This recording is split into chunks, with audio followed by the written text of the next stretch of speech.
Test की तैयारी हो गई? क्या कह रहे हो, कौन सा टेस्ट?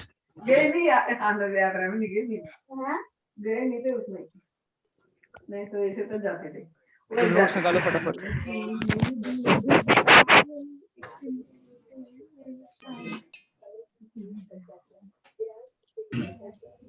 Good evening sir.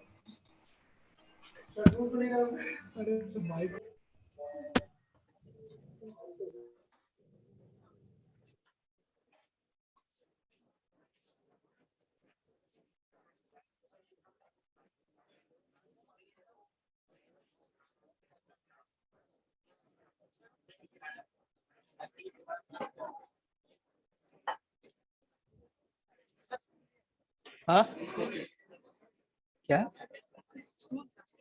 हाँ स्टूल का।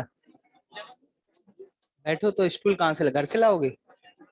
बैठ चल, भगा और देंगे वो।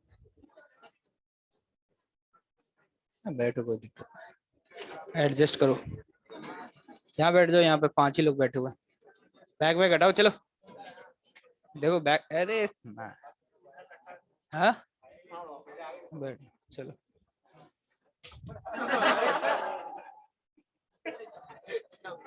अबे ओ, अरे टाइम वेस्ट मत करो, बैठो, कोई दिक्कत नहीं है। देखने की जरूरत कहाँ है, फ्लो फ्लो में चलेगा सब कुछ। हाँ भाई, कल जो कुछ भी पढ़ाया था, किसी को कोई डाउट पूछना है क्या? कल लास्ट में जो क्वेश्चन किया था हम लोगों ने, ग्राउंड फ्रेम में मैक्सिमम और मिनिमम वेलोसिटी वाला, क्या? हाँ, हाँ वो अभी छोड़ा हुआ है, ठीक है। मैक्सिमम और मिनिमम वेलोसिटी, क्या वो अलग क्लियर है क्या भाई? सेंटर ऑफ मास फ्रेम, क्या समझ आ गया? सारे एक्सप्रेशन सब कुछ अच्छे से याद है? ओके। एक लास्ट छोटा सा टॉपिक, और बहुत ही सिंपल सा टॉपिक है, ठीक है, बस एक बार थोड़ा ध्यान देना होगा। उसको खत्म करते हैं, then we will start our new chapter.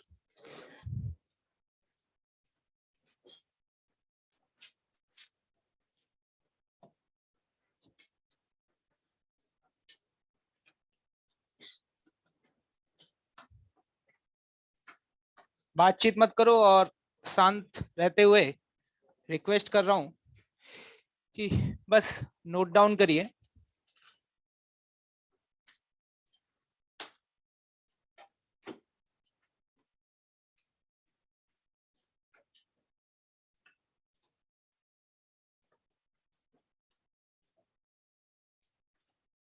बिल्कुल पिन ड्रॉप साइलेंस रहना चाहिए। और मुझे तुम लोगों की कंप्लेन मिली है भाई, कि तुम लोग बहुत डिस्टरबेंस क्रिएट करते हो क्लासेस के अंदर, तो दोबारा नहीं मिलनी चाहिए। इस बात का थोड़ा विशेष ध्यान रखना, नहीं तो अदरवाइज मैंने अगर चेकिंग करा दी तो तुम्हें पता है उसमें मेरा नुकसान तो कुछ नहीं होगा, सिर्फ तुम्हारा ही नुकसान होगा, है ना? तो जितने भी अराजक तत्व जो यहाँ वहां से आ रहे हैं, मैं नहीं चाहता कि किसी का कोई नुकसान हो। सबको पढ़ने का हक है और पढ़ने दिया जाए। लेकिन अगर आप डिस्टरबेंस क्रिएट कर रहे हैं किसी और बैच से आकर के इस बैच में बैठ के, तो ये गलत बात है। तो वी केयरफुल अबाउट इट। अगली बार मेरे पास ऐसी कोई कंप्लेन नहीं आनी चाहिए।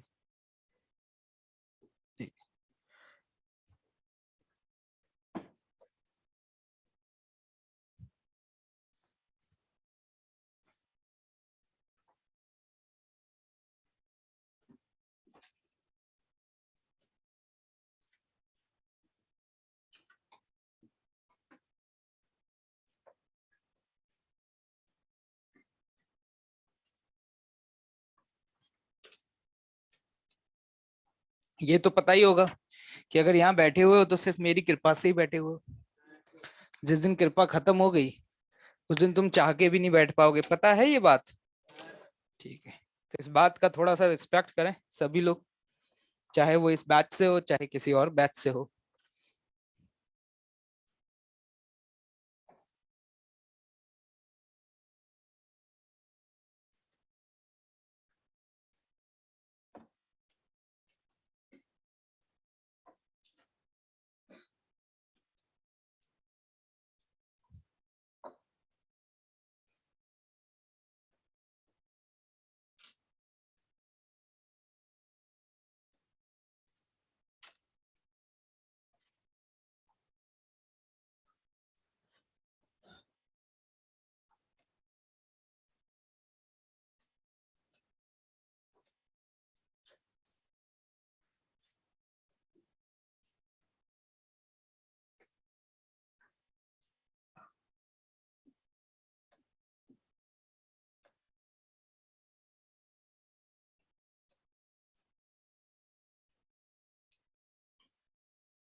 और जबरदस्ती की भीड़ इकट्ठी करने की कोई जरूरत नहीं है ना इस बैच में। अगर सच में पढ़ने में बहुत इंटरेस्ट रखते हो, एक अच्छी फिजिक्स पढ़ने का शौक है, तो ठीक है, आओ यहाँ पर आओ, फालतू में तमाशा क्रिएट करो अपने साथ, डिस्टरबेंस भी लेकर के आओ। तो मैं नहीं चाहता कि वो सारी चीजें इस बैच में हो, है ना। तो ये मेरी रिक्वेस्ट है कि जबरदस्ती का डिस्टरबेंस क्रिएट ना करिएगा, ठीक है। तो पढ़ना है तभी आना है इस बैच में, क्योंकि मुझे कोई तमाशा थोड़ा ना बनाना है, मुझे भी पढ़ाना है और तुम्हें भी पढ़ना है।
आई थिंक अभी आप सभी को स्क्रीन विजिबल होगी ऑनलाइन में जो भी है।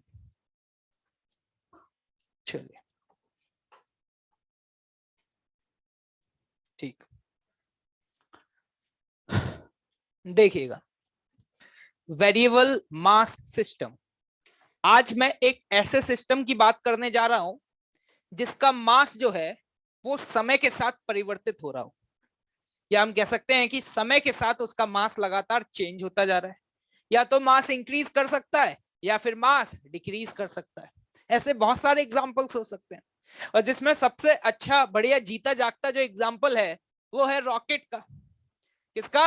रॉकेट का। रॉकेट तो तुमने वैसे भी बहुत लॉन्च किए हैं, चाहे छोटे ही वाले किए हो, दिवाली वाले, लेकिन रॉकेट तो रॉकेट होता है, चाहे छोटा वाला हो या बड़ा वाला हो। तो जरा हम रॉकेट से इसी बात को समझने की कोशिश करेंगे। रॉकेट से समझने के बाद फिर इसको एक जनरल कॉन्सेप्ट बना लेंगे, फिर हम आगे यूज करेंगे। अब रॉकेट ऊपर जाता है तो कोई तो है जो ऊपर लेकर के जा रहा है। तो रॉकेट का बेसिक कॉन्सेप्ट आपको पता होगा कि रॉकेट में क्या होता है कि जो गैसेस हैं वो बाहर बहुत हाई स्पीड से निकलती हैं। तो हम ये कह सकते हैं कि गैस के मॉलिक्यूल्स को एक मोमेंटम मिलता है। तो जब उनको नीचे की तरफ मोमेंटम मिलता है तो ऑब्वियस सी बात है वो रॉकेट पे एकदम से फोर्स कहां लगाते हैं? ऊपर लगाते हैं। ये आप इस बात को ऐसे फील कर सकते हैं, सपोज मेरे पास अगर कोई बहुत हैवी सा ब्लॉक होता और मैं उस ब्लॉक को अगर एकदम से आगे फेंकूंगा, तो जब ब्लॉक आगे जाएगा तो मैं आगे जाऊंगा या पीछे जाऊंगा? पीछे जाऊंगा। Momentum conservation. कौन सा कंजर्वेशन? Momentum conservation. क्या ये बात समझ पा रहे हैं? क्योंकि अगर मैंने उसको आगे मोमेंटम दिया तो मुझे पीछे मिलेगा। तो कुछ ऐसा ही रॉकेट में हो रहा है भाई। रॉकेट में क्या होता है? गैसेस एक्सपेल्ड होती हैं, एक्सपेल्ड होते समय इस पर एक फोर्स लगाती हैं और उस खत्म उस फोर्स को बोला जाता है थ्रस्ट फोर्स। क्या बोला जाता है? Thrust force. एक ऐसा फोर्स जो कि मास चेंज होने की वजह से लग रहा होता है उसे थ्रस्ट फोर्स बोलते हैं। तो मेरा इंटरेस्ट ये है कि एक थ्रस्ट फोर्स का फॉर्मूला बता दो, और जब भी ऐसे सवाल आएंगे तो लगा लेंगे, जब भी इस प्रोफाइल के सवाल मिलेंगे तो उस फॉर्मूले को लगा देंगे। तो मेरा मेन ऑब्जेक्टिव वही थ्रस्ट फोर्स निकालना है। तो यहाँ पर मैं दो सिचुएशन कंसिडर कर रहा हूँ। ये रॉकेट, जब मैंने इसको पहली बार ऑब्जर्व किया उस समय को मैंने बोल दिया क्या? टी बराबर 0। टी बराबर 0 का मतलब ये नहीं होता है जब दुनिया पहली बार बनी थी। टी बराबर 0 का मतलब ये होता है जहां से हमने चीजों को ऑब्जर्व करना शुरू किया, मतलब this will be the point of observation. क्या मेरी बात समझ आ रही है? तो टी बराबर 0 पर ये रॉकेट जिसका मास m है और ये अपवर्ड डायरेक्शन में मूव कर रहा है सपोज v स्पीड से। कितनी स्पीड से? v। एक बहुत छोटे से इंटरवल में t प्लस dt, ये t बराबर 0 है, अगला जो टाइम है वो है dt। ये t बराबर 0 के बाद मैंने दोबारा से देखा, छोटे से इंटरवल के बाद, बहुत छोटा सा इंटरवल, तो मैंने देखा कि इसने एकदम से बाहर एक मास इजेक्ट किया, और जो मास इजेक्ट किया सपोज मास कितना है? dm। और जब इजेक्ट किया तो ऑब्वियस की बात है उसके पास कुछ स्पीड होगी, लेकिन ये स्पीड मैं ग्राउंड फ्रेम में नहीं मान रहा हूं। ये जो स्पीड है वो स्पीड क्या है? विद रेस्पेक्ट टू रॉकेट है, क्योंकि जनरली हमें यही स्पीड क्वेश्चंस में दी होती है। जब यहां से कोई भी गैस एक्सपेल्ड हो रही होती है तो वो विद रेस्पेक्ट टू रॉकेट किस स्पीड से हो रही है वो ये यू दिया हुआ है। ठीक है, तो ये आपको दिखाई दे रहा है समय के साथ इसका मास क्या होता जाएगा? चेंज होता जाएगा। एक बात आपको समझ में आ रही है, न्यूटन थर्ड लॉ से रॉकेट ने जितना फोर्स इस पे लगाया होगा इस डीएम ने उतना ही फोर्स इस पे लगाया होगा। ये जो फोर्स लगा है आपस में एक दूसरे के ऊपर, यही थ्रस्ट फोर्स बोलते हैं। इसी को क्या बोलते हैं? थ्रस्ट फोर्स बोलते हैं। यहां पर मास लगातार चेंज हो रहा है, तो यहां पर कभी कभी एक टर्म डिफाइन कर लेते हैं लैम्डा। लैम्डा क्या है? Rate of change of mass. Feel लेना चाहे तो ये बोल सकते हैं हर एक सेकंड में उस गिवन सिस्टम के मास में जो भी चेंज हो रहा है वही लैम्डा है। वही क्या है? लैम्डा। अगर मान लो आपको क्वेश्चन में लैम्डा दिया हो तो आप बहुत आसानी से निकाल सकते हैं कि टी टाइम में सिस्टम का मास कितना चेंज हो जाएगा। कैसे निकालोगे? लैम्डा इंटू टी, ये बता देगा डीएम, और डीएम क्या? चेंज इन मास। क्या बात समझ आ रही है? You is what? जो बाहर निकला है, कौन निकला है? जो भी पार्टिकल बाहर निकला है उसकी वेलोसिटी है, ग्राउंड फ्रेम में या रिलेटिव? रिलेटिव, जिससे निकला है उसके रिलेटिव। ठीक है, ओके आगे बढ़ते हैं। अब दो तरीके हैं इसको देखने के, या तो आप रॉकेट के ऊपर चर्चा करो या फिर डीएम पे चर्चा करो। चर्चा किसी पे भी कर लो, आंसर आ जाएगा, क्योंकि दोनों पे लगने वाला फोर्स इक्वल एंड अपोजिट है। तो हम वो मेथड प्रेफर करते हैं जिससे चीजों को डाइजेस्ट करना आसान है और जिससे चीजों को समझना आसान है। हम यहाँ पर पहली बात तो जब भी ऐसी प्रॉब्लम्स हमारे सामने आती है तो हम छोटे वाले मास पर, या हम कह सकते हैं वो मास जो इजेक्ट हो रहा है उस पर इंपल्स मोमेंटम थ्योरम लगाते हैं। क्या लगाते हैं? इंपल्स मोमेंटम थ्योरम लगाते हैं। तो देखिएगा इंपल्स मोमेंटम थ्योरम कहता है कि नेट इंपल्स बराबर change in momentum. Net impulse बराबर चेंज इन मोमेंटम। अगर मैं आपसे बोलूं कि इनिशियल मोमेंटम बताओ, तो t बराबर 0 पर ये जो dm है ये c के अंदर तो था, मतलब आप इसको ऐसे भी लिख सकते थे m माइनस dm प्लस यहाँ पे कहा था dm।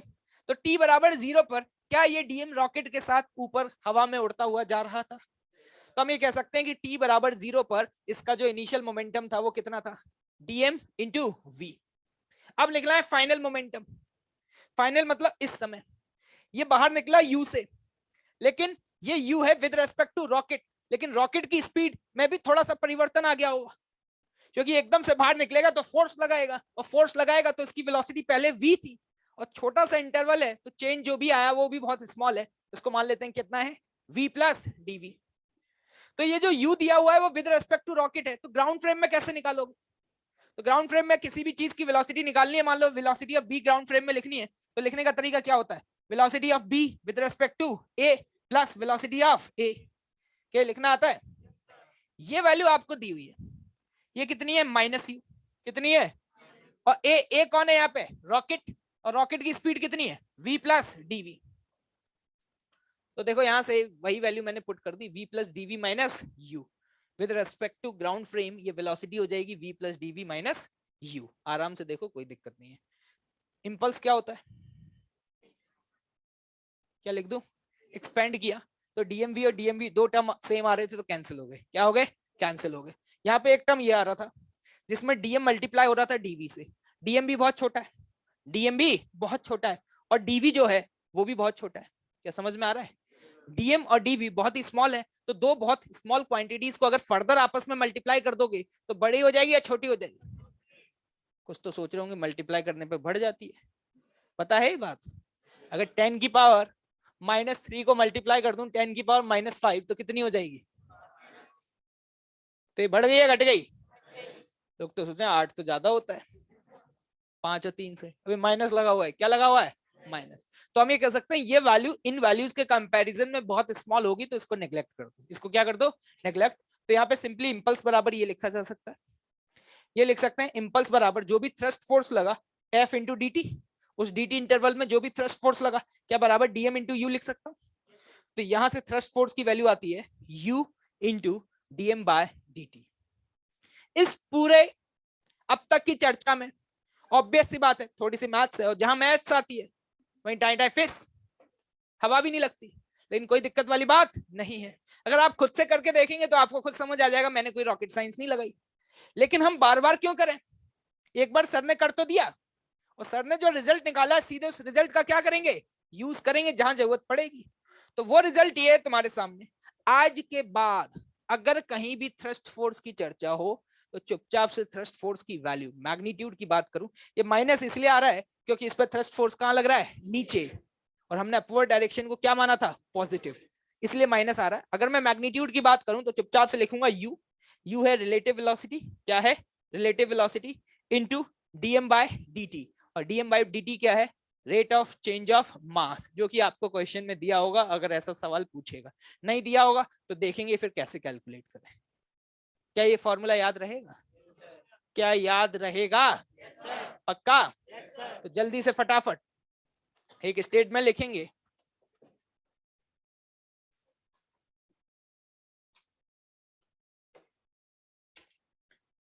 whenever the mass of a system, whenever mass of a system is either increases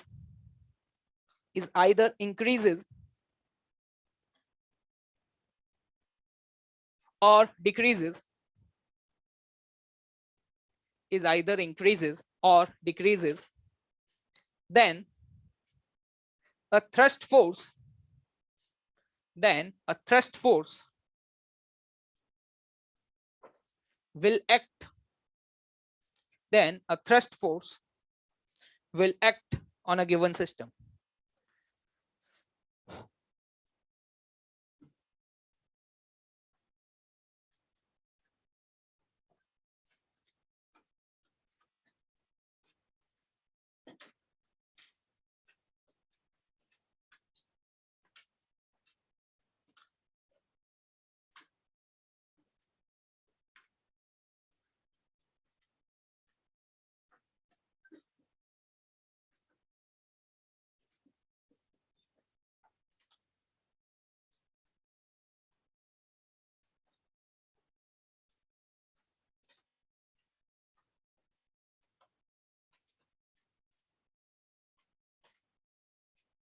देखिएगा ध्यान से, एक ट्रॉली है जो कि आगे की दिशा में v नॉट वेलोसिटी से चल रहा है। किस वेलोसिटी से चल रहा है, v नॉट से। नीचे वाली सरफेस स्मूथ है, ठीक है, लेकिन यहाँ पे इन दोनों सरफेस के बीच में फ्रिक्शन होगा। और यहाँ पे जब ट्रॉली निकल रही है तो यहाँ बीच में इस तरीके का एक सिस्टम लगा हुआ है, और ये रेत भरा हुआ है। क्या भरा हुआ है, रेत, मतलब सैंड।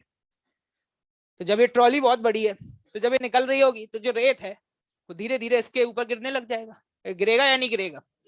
और मान लो इस ट्रॉली का जो मास है वो मुझे m दिया हुआ है, इस ट्रॉली का जो मास है,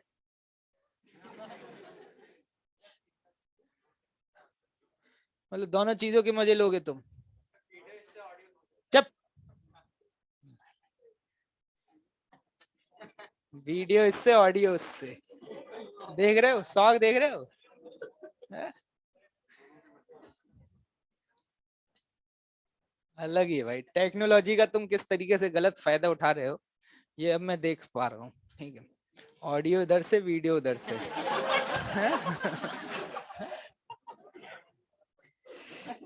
देखिएगा ध्यान से। तो भैया रेत गिर रहा है तो गिरन दो, कोई दिक्कत वाली बात नहीं है। ये वाली सरफेस रफ है, रफ होने का मतलब ये है कि रेत गिरने के बाद इस ट्रॉली के साथ चलेगा, रेत गिरने के बाद इस ट्रॉली के साथ चलेगा।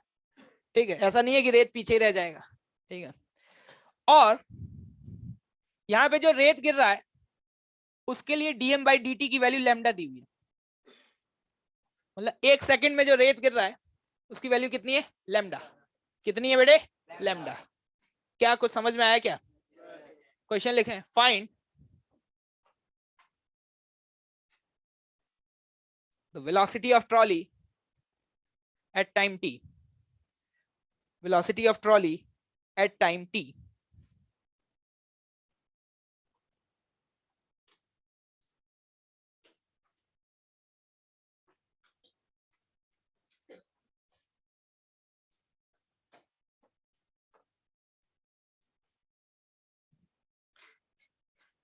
जो पढ़ा है इन सब का कोई यूज नहीं है, वैसे ही आंसर आ जाएगा, तो इसलिए ज्यादा दिमाग न लगाएं। ये तो एक सिंपल सा क्वेश्चन है मोमेंटम कंजर्वेशन का।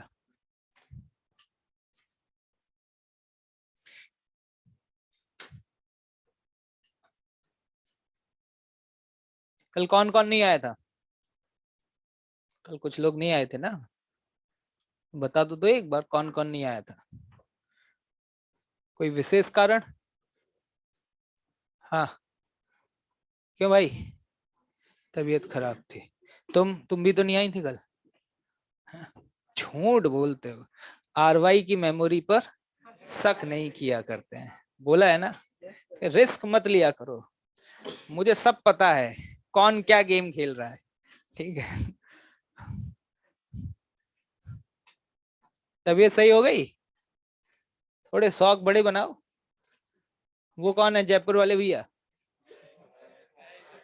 निपट गया क्या? वो भेज दिया गया, कुरियर कर दिया गया दोबारा से जयपुर? चलिए कोई दिक्कत नहीं है। कितने लोग आंसर निकाल चुके हैं? क्या आ रहा है आंसर? देखिए ऐसे सवाल जब आते हैं तो पता नहीं, मैंने जनरली देखा है लोग पता नहीं रॉकेट साइंस लगाते हैं, क्योंकि उनको लगता है रॉकेट से शुरुआत हुई थी तो रॉकेट साइंस ही लगेगी। लेकिन भैया मुझे तो ऐसे सवाल बहुत आसान लगते हैं। उसने बोला कि भाई साहब टी समय के बाद बताओ इसकी वेलोसिटी क्या हो जाएगी। मैंने ये पूछा इस पूरे सिस्टम के ऊपर क्या कोई एक्सटर्नल फोर्स लग रहा है? नहीं लग रहा। लेकिन हाँ एक काम हो रहा है कि धीरे धीरे इसका मास बढ़ता जा रहा है। कैसे बढ़ रहा है हमें मतलब नहीं है, वो दिख भी रहा है, रेत गिर रहा है। क्या गिर रहा है? रेत गिर रहा है। तो एक सिंपल सी बात है, जब इसका मास बढ़ता चला जा रहा है तो इसकी स्पीड कम होगी। इसकी स्पीड क्या होगी? कम, क्योंकि बाहर से कोई है ही नहीं जो मेहनत करे इस पर। लेकिन मैं ये कह सकता हूं कि इस पूरे सिस्टम का मोमेंटम एक्स एक्सिस के अलोंग क्या रहेगा? कंजर्व। अरे मानते हो इस बात को? एक्स एक्सिस के अलोंग क्या रहेगा? कंजर्व। तो मैं यहां पर बोलूंगा कि बताओ इनिशियल मोमेंटम क्या है? तुम कहोगे m into v naught. T समय बाद बात करते हैं तो अब एम एम नहीं रहा। हाँ, अब कुछ और मास भी आ गया है। टी समय में कितना मास आ जाएगा? लैम्डा 1 सेकंड में गिरता है तो टी टाइम में कितना गिरेगा? Lambda into T. क्या ये बात सभी को समझ में आ गई? अगर 1 सेकंड में लैम्डा अमाउंट का रेत गिर रहा है तो टी समय में कितना रेत गिर जाएगा? Lambda into T. क्या इतना मास हो जाएगा मल्टीप्लाइड बाय वी। तो हम ये कह सकते हैं कि इसकी जो स्पीड है वो समय के साथ कम होती जा रही है, and that is what m v naught upon m plus lambda t. क्या कोई रॉकेट साइंस थी क्या? लेकिन अब देखिएगा आगे सवाल। पिल्लू ने कहा सर, मैंने कहा बोलो सर, मैं इसको इस कांस्टेंट वेलोसिटी से चलाना चाहता हूं। अभी वेलोसिटी बढ़ रही है घट रही है? घट रही है, घटनी भी चाहिए क्योंकि मास बढ़ रहा है तो स्पीड घटेगी क्योंकि मोमेंटम क्या है? कंजर्व। लेकिन अब बिल्लू कहता है कि मुझे इसे इसी वेलोसिटी से चलाना है। मैंने कहा कौन सी वाली? V naught. तो मैंने कहा वो अपने आप तो नहीं हो पाएगा, उसके लिए तुम्हें मेहनत करनी पड़ेगी। तो उसने कहा कि मैं मेहनत करने के लिए तैयार हूं, मुझे कोई दिक्कत नहीं है, मैं बहुत मेहनती हूँ और आईआईटी की तैयारी करने आया हूं तो मेहनत तो करनी है भाई। उसने कहा मैं मेहनत करूंगा। मैंने कहा ठीक है करोगे तो। तो मैंने कहा कि तुम अगर इसको कांस्टेंट वेलोसिटी से चलाना चाह रहे हो और तुम्हें पता है कि इसकी वेलोसिटी अभी कम हो रही है, तो गारंटी है कि तुम्हें यहाँ पर एक्सटर्नल फोर्स लगाना पड़ेगा। और मान लो वो एक्सटर्नल फोर्स जो है वो जो तुम्हें लगाना पड़ रहा है वो F0 है। कितना है बेटा? F0 है। तो अगला बी पार्ट लिखेंगे, find the external force, find the external force to move the trolley with a constant velocity.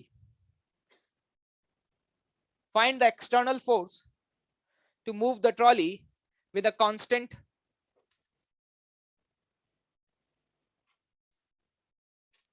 velocity.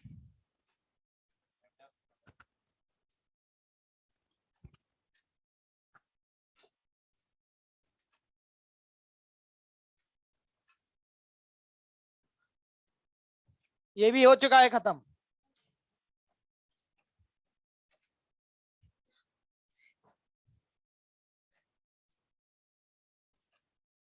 Actually में अगर आप ध्यान से देखें तो मैंने थोड़ी देर पहले बोला था उस पे अटैक करो जो इस पे गिर रहा है। कौन गिर रहा है?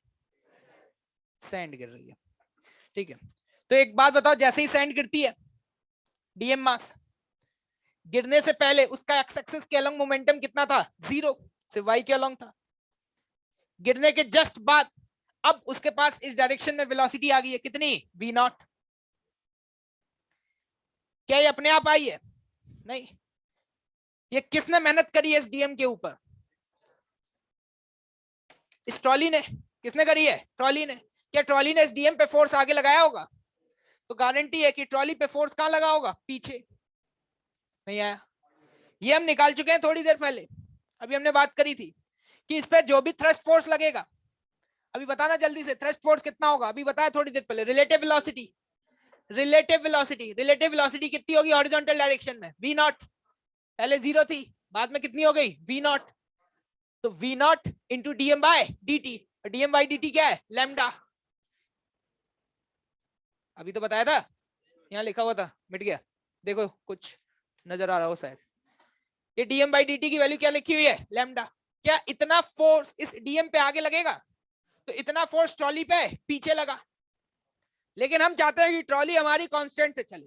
कितने से चले? कांस्टेंट। तो बिल्लू को उतनी मेहनत करनी पड़ेगी जितनी मेहनत इसके ऊपर करनी पड़ी है। अरे नहीं आया भाई। इसका मतलब हम ये कह सकते हैं कि बिल्लू को जो फोर्स लगाना पड़ेगा वो फोर्स लगाना पड़ेगा v0 इंटू लैम्डा का। खत्म। कभी कभी और अच्छा सवाल पूछा जाए तो पावर पूछ लेगा, power supplied by external source. क्या पूछ लिया जाएगा? Power supplied by. Power supplied लिखना है तो सीधे सीधे इसको किससे मल्टीप्लाई कर देंगे? v0 से।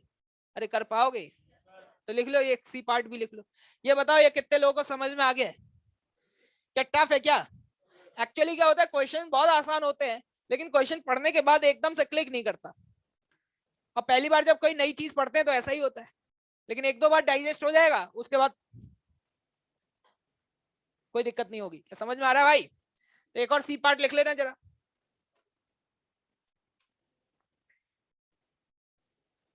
The power supplied by the external source. The power supplied by the external source.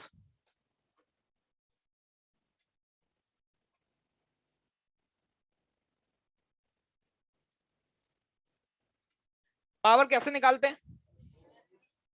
Power निकालेंगे external force into velocity constant है, कोई दिक्कत वाली बात नहीं है। क्या हम बोल सकते हैं v0 स्क्वायर इंटू लैम्डा? इस तरीके के सस्ते सवाल अगर तुम्हारे सामने आते रहेंगे, कर पाओगे या देखते ही छोड़ के आ जाओगे? कर लोगे?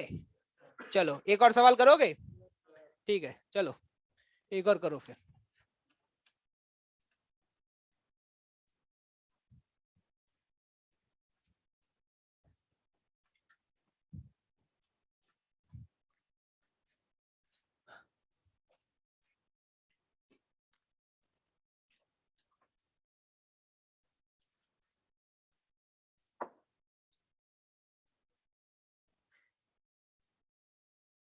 क्या हुआ भाई, तकलीफ में हो? खुश रहो, थोड़ा सा हंसते रहो। मतलब अगला सवाल,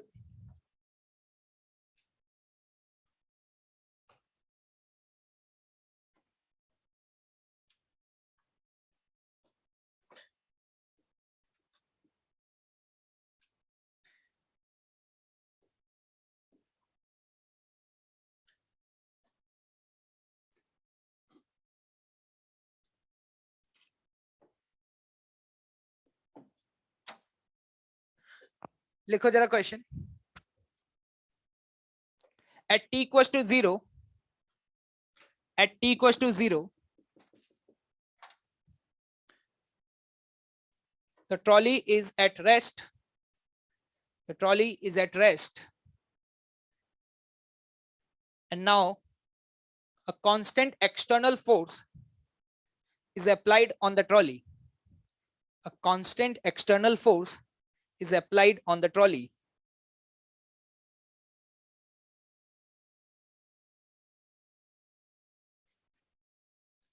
Find the speed of the trolley. Find the speed of the trolley at time t. Find the speed of the trolley at time t. वही सेम सवाल है, लेकिन सवाल में थोड़ा सा परिवर्तन कर दिया गया मेरे भाइयों। इस बार ट्रॉली कांस्टेंट वेलोसिटी से नहीं चल रही थी, इस बार ट्रॉली रेस्ट पे थी। किस पे थी? रेस्ट पे। पिल्लू आया, देखा उसने कहा सर ने कहा मेहनत करनी है, तो उसे तो बस कहीं भी ट्रॉली दिखाई देती है, मेहनत करना क्या कर देता है? शुरू। तो इस पे एक फोर्स लगाना शुरू किया F0, लेकिन ये जो फोर्स लगा रहा है, इस फोर्स का जो मैग्नीट्यूड है वो कांस्टेंट है। मैग्नीट्यूड क्या है? कांस्टेंट। तो अभी तो ट्रॉली रेस्ट पे थी, फोर्स लगाना शुरू करेगा, क्या होगा ट्रॉली के साथ? क्या आगे चलना शुरू कर देगी? ट्रॉली आगे चलने लग जाएगी। हमसे पूछा जा रहा है कि टी समय बाद, कितने समय बाद? टी समय बाद। ये बता दो कि ट्रॉली की स्पीड क्या हो जाएगी।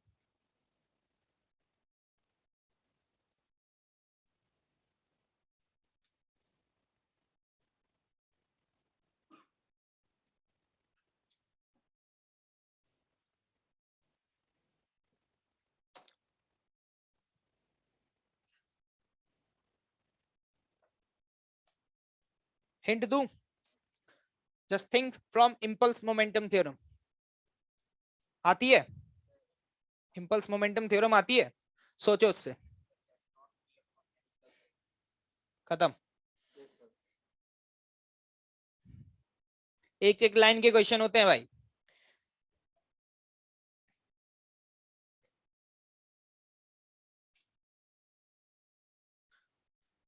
बोलो बेटे क्या रहा है?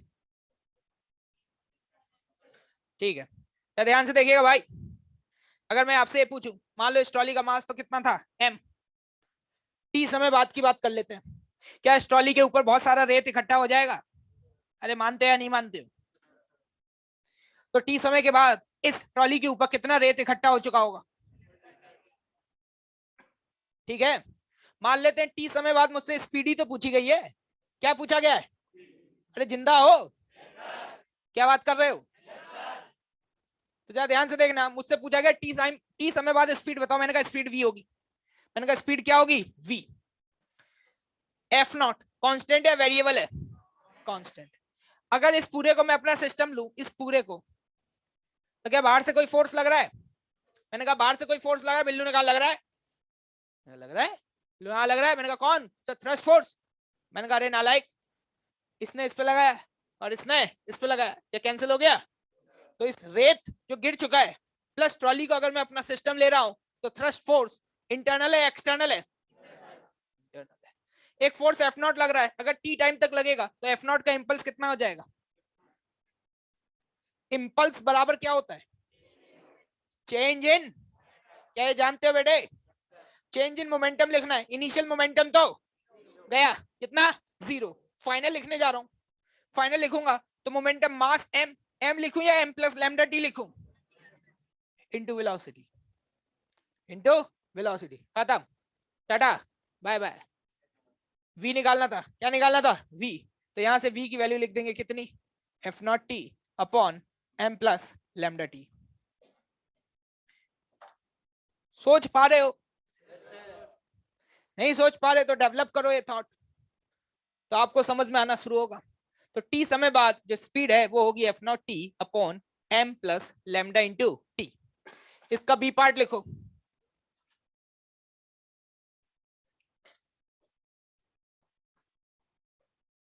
acceleration of a trolley, acceleration of a trolley at time t.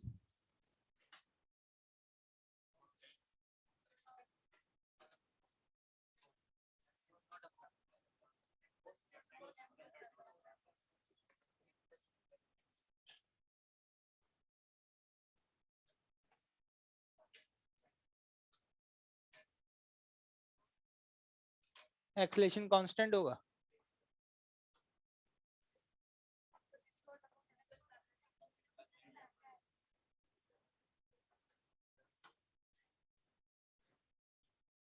Speed आ गई, एक्सेलरेशन निकालना है, इस पूरे को डिफरेंशिएट करना है। अरे ये भी तो वेरिएबल है। प्रोडक्ट देखो क्या भाई साहब क्या कह रहे हैं, लो सर डिफरेंशिएट कर दिया एफ नॉट टी को, एफ नॉट कोएफिशिएंट रूल पढ़े हो, ऊपर भी टी है और नीचे भी टी है, क्या इसको डिफरेंशिएट करना आता है तुम्हें? तो कैसे देख रहे हैं, इसका डिफरेंशिएशन क्या f naught upon m plus lambda t होगा। क्यों? यू वाई वी, मैंने सुना है यू वाई वी नाम का एक रूल होता था। क्या तुमने कभी ऐसे फंक्शन को डिफरेंशिएट किया है, y बराबर T square upon 2t plus 1 लिखा हो, क्या ऐसे डिफरेंशिएट किया है? क्या इसका डिफरेंशिएशन सीधे सीधे नीचे वाले को कांस्टेंट लेते हुए और ऊपर वाले को डिफरेंशिएट करके क्या ऐसे लिख देते थे? पीछे वाले कह रहे हमने तो ऐसे ही लिखा है भाई। क्या भाई ऐसे लिखा है क्या? कैसे करते थे, याद आ रहा है कुछ? बताना जरा क्या था रूल। v इंटू इसको डिफरेंशिएट करते थे plus u into dv upon square. अब भूल गए? मैं नहीं बताऊंगा, ठीक है घर से करके लाओ बाय खुद से, मैं नहीं बता रहा ये सब। क्या मतलब है यार, डिफरेंशिएशन सिखाना पड़ रहा है नालायकों को, है? एक्सेलरेशन निकालना है, क्या निकालना है? एक्सेलरेशन। एक्सेलरेशन क्या होता है? dv by dt। देखो देखो गरीबो देख लो, बताना तो पड़ेगा ही। m प्लस लैम्डा टी, इसको डिफरेंशिएट किया, ये कितना हो गया? F naught. क्या क्लियर है? प्लस है माइनस, इसको बाहर रखा, f naught t. m plus lambda t को डिफरेंशिएट करो, किसको? m प्लस लैम्डा टी को डिफरेंशिएट करोगे क्या आएगा? हाँ सही चल रहा है क्या मामला? बटे m प्लस लैम्डा टी का होल स्क्वायर। इसमें से कुछ कट जाएगा शायद, ऊपर देखो कटना तो चाहिए था यार, कटता तो था पिछले साल तक, इस साल नहीं कट रहा क्या? ये एफ नॉट टी लैम्डा और एफ नॉट टी लैम्डा क्या हो जाएगा? कैंसिल आउट हो जाएगा, तो ऊपर क्या बचेगा? m एफ नॉट बटे m प्लस लैम्डा टी का होल स्क्वायर। जो तुम्हारे दिमाग में चल रहा है वो एग्जामिनर को पता होगा कि तुम क्या करने वाले हो। वो सबसे पहला ऑप्शन यही देगा, एक्सेलरेशन। ये तो तुम टिक कर दोगे क्योंकि तुम्हारे लिए तो नीचे वाला टर्म कांस्टेंट है। कांस्टेंट है क्या बेटा? मास कांस्टेंट है क्या? सो बी केयरफुल। देखो ध्यान से ऊपर वाले एक्सप्रेशन को। क्या ये किसी को गलती से समझ में आया कि मैंने कैसे किया है? आ गया फिर ठीक है।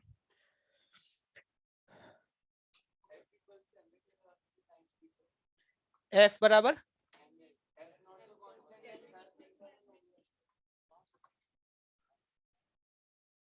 बहुत बढ़िया सवाल पूछा गया है, एक बार जोरदार तालियां बजा दी जाए। ये कह रहे हैं सर आप इतनी मेहनत कर रहे हो, इतनी मेहनत कर रहे हो, आप जे क्यों नहीं लगा देते? मैंने कहा क्या बेटे, एफ बराबर एम ए, मास पता ही है, एफ पता ही ए, या याद करो एफ बराबर m a is only valid if mass is constant. Newton second law चिल्ला चिल्ला के ठोक ठोक के बताया था। सर ये m इंटू ए आया कैसे था, जरा याद करो। न्यूटन ने F बराबर एम ए थोड़ी बताया था। न्यूटन ने क्या ये बोला था कि F बराबर एम ए होता है? न्यूटन ने तो ये बोला था कि F बराबर dp बाय dt होता है। F बराबर एम ए तो तुमने लिखा था, न्यूटन ने तो क्या बोला था? F बराबर dp बाय dt। अब p की वैल्यू को क्या लिखेंगे? m into v। तो जरा ध्यान से देखना बेटे, यहाँ पे v बाहर into d m by d t, जिसको तुम थ्रस्ट बोल रहे हो। जे ये अरे जे ही तो निकला है, v into d m by d t. अब अगली बार क्या करोगे? m को बाहर रखोगे into dv by d t. क्या समझ में आ रहा है? तो यहाँ पर आज तक तुमने जो मैकेनिक्स पढ़ी थी उसमें ये वाला टर्म हमेशा क्या होता था? जीरो। इसीलिए तुम बोलते थे डीवी बाई डी टी बराबर ए, तो एफ बराबर, लेकिन एफ बराबर m is only valid if mass is, if mass is not constant then F बराबर एम ए नहीं होगा, जो सब होगा। क्या लग रहा है, कुछ समझ आ रहा है?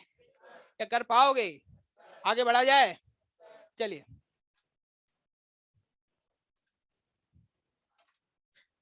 लिख लेना, ये छोटे छोटे पॉइंट्स हैं, एग्जामिनर को पता है तुम कितने गरीब हो, वो जानता है तुम्हारे बारे में अच्छे से, कटोरे लेके। चलिए एक आखिरी सवाल और करेंगे भाई लोगों।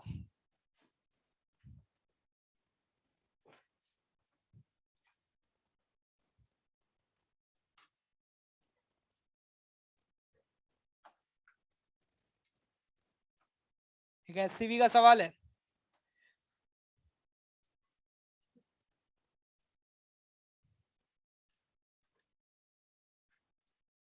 एक chain,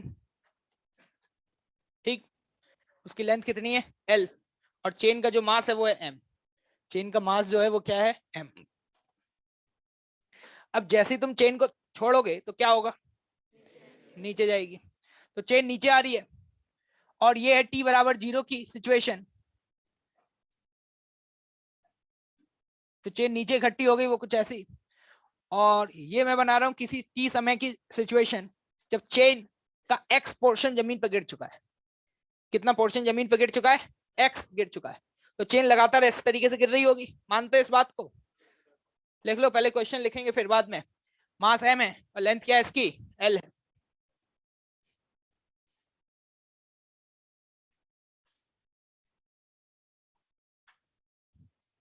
find the thrust force, find the thrust force exerted by chain on the table, chain on the table. And the B part, the net normal force, the net normal force exerted by the chain, exerted by the chain on the ground frame, exerted by the chain on the ground frame.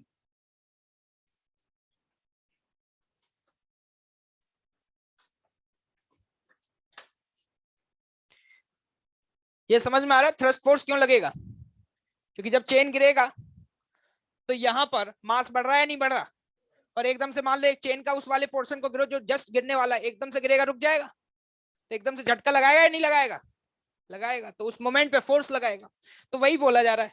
तो मैंने कहा कि chain के उस वाले हिस्से को देख रहा हूं जो जस्ट अभी गिरने वाला है, तो उस हिस्से की स्पीड कितनी होगी, √2gx। क्या ये किसी को समझ में आया? क्योंकि चेन का वो हिस्सा फ्री फॉल कर रहा है। क्या कर रहा है? फ्री फॉल, हवा में है। किसमें है? हवा में। तो जब जस्ट गिरेगा उस समय जो स्पीड होगी वो लिख सकता हूँ √2gx। अरे लिख सकता हूँ या नहीं? मैंने कहा देखो भाई, मुझे तो एक ही एक्सप्रेशन पता है जो मेरे सर ने सिखाया था।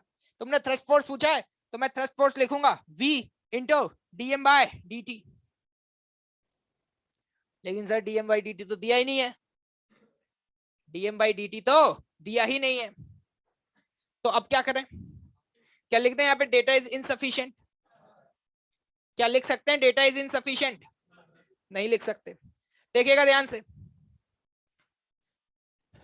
हमें ये निकालना होगा dm/dt है क्या एक्चुअली में।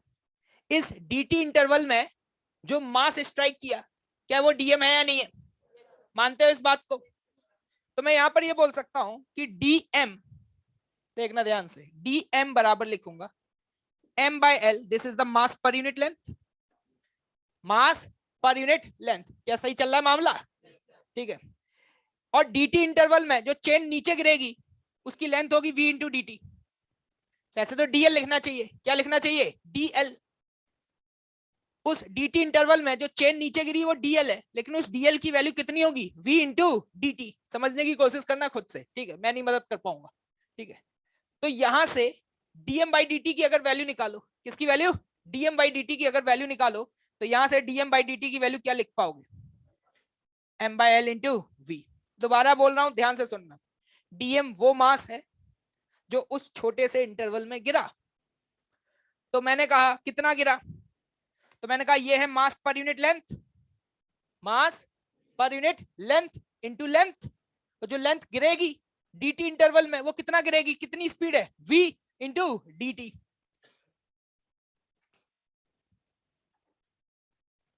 तो dm/dt की वैल्यू आ गई, यहां से कितनी आ गई? m/l into v। तो यहां पर मैं ये एक्सप्रेशन में अगर ये वैल्यू पुट कर दूं तो इसी एक्सप्रेशन को लिख सकता हूं m/l इंटू v स्क्वायर। क्या लिख सकता हूं? m/l into v square. देखो आराम से और बताओ क्या समझ में आया। और v स्क्वायर की वैल्यू मुझे पता है, ऊपर लिखी हुई है, कितनी लिखी हुई है 2gx। ठीक है, समझ आए तो ठीक है, नहीं आए तो छोड़ देना। m/l into 2gx। मैंने बोला ना, समझ आए तो ठीक है, नहीं आए तो छोड़ देना, मुझसे मत पूछना। ठीक है, क्योंकि ये तो आपकी स्किल्स है। अब आप नहीं सोच पा रहे हैं तो मैं क्या कर सकता हूं, मैं बस दोबारा एक्सप्लेन कर सकता हूं और क्या है। ठीक है, लेकिन अगर ये नहीं सोच पा रहे हो तो छोड़ देना, मुझसे मत पूछना, दैट्स ऑल। इतना थ्रस्ट फोर्स लगेगा। ये तो ए पार्ट का आंसर हो गया। किस पार्ट का आंसर हो गया? ए पार्ट का। अब बी पार्ट में हमसे पूछा गया है, क्या पूछा गया कि यहां पर कितना फोर्स लगेगा। तो देखो यहाँ दो फोर्स हैं, एक तो जब वो एकदम से झटके से गिरेगा तो थ्रस्ट फोर्स लगाएगा, दूसरा जो यहाँ पहले से मास रखा हुआ है, जो यहाँ पहले से मास रखा हुआ है, क्या उसका भी mg लगेगा या नहीं लगेगा। और बताना यहाँ पे कितना मास रखा होगा। क्या एक्स चेन नीचे गिर चुकी है? जो एक्स चेन नीचे गिर चुकी है उसका मास कितना होगा। तो अगर मुझसे नेट फोर्स पूछा गया है कि इस समय जो ग्राउंड पे लग रहा होगा वो कितना लग रहा होगा, तो देखो मैं कैसे लिखूंगा, m/l इंटू एक्स, ये तो मास गिर चुका है, इंटू जी, ये है mg। ये उस चेन का मास है जो टेबल पर रखा हुआ है। नहीं आया समझ? प्लस ये वाला टर्म, और इस वाले टर्म को ऐड करोगे तो ये है आपका m/l इंटू 2gx। तो यहां पर ये नेट फोर्स जो है वो 3 गुना आता है। कितना आता है? 3 गुना। कुछ भी समझना आए तो यही याद रख लेना कि जितना मास रखा होता है, जितना मास रखा होता है उसका आंसर 3 गुना आता है। ठीक है, देख लो आराम से। ये सवाल आपको आगे जाके एससीवी में भी मिलेगा और एरोडो में भी मिलेगा। क्या बेटा?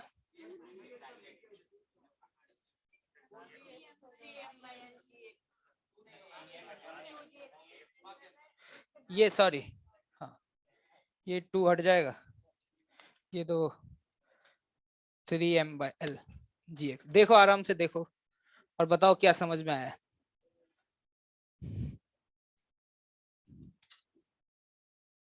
इंपॉर्टेंट बस यही है कि ये कैसे लिखा गया। अगर ये समझ आ जाए तो सवाल बहुत आसान है।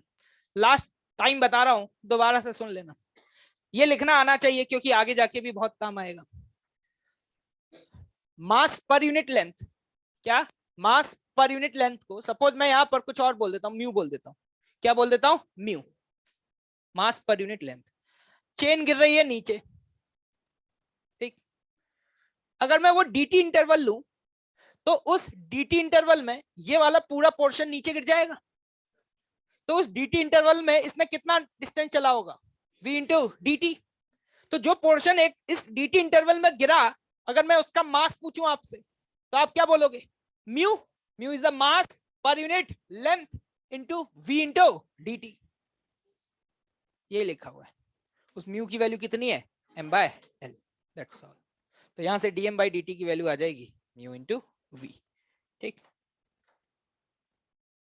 अभी तो ज्यादा सवाल नहीं मिलने वाले इस पर, लेकिन फ्लूइड में जाकर के हो सकता है कि वहां पे आपको ऐसा सवाल देखने को मिला।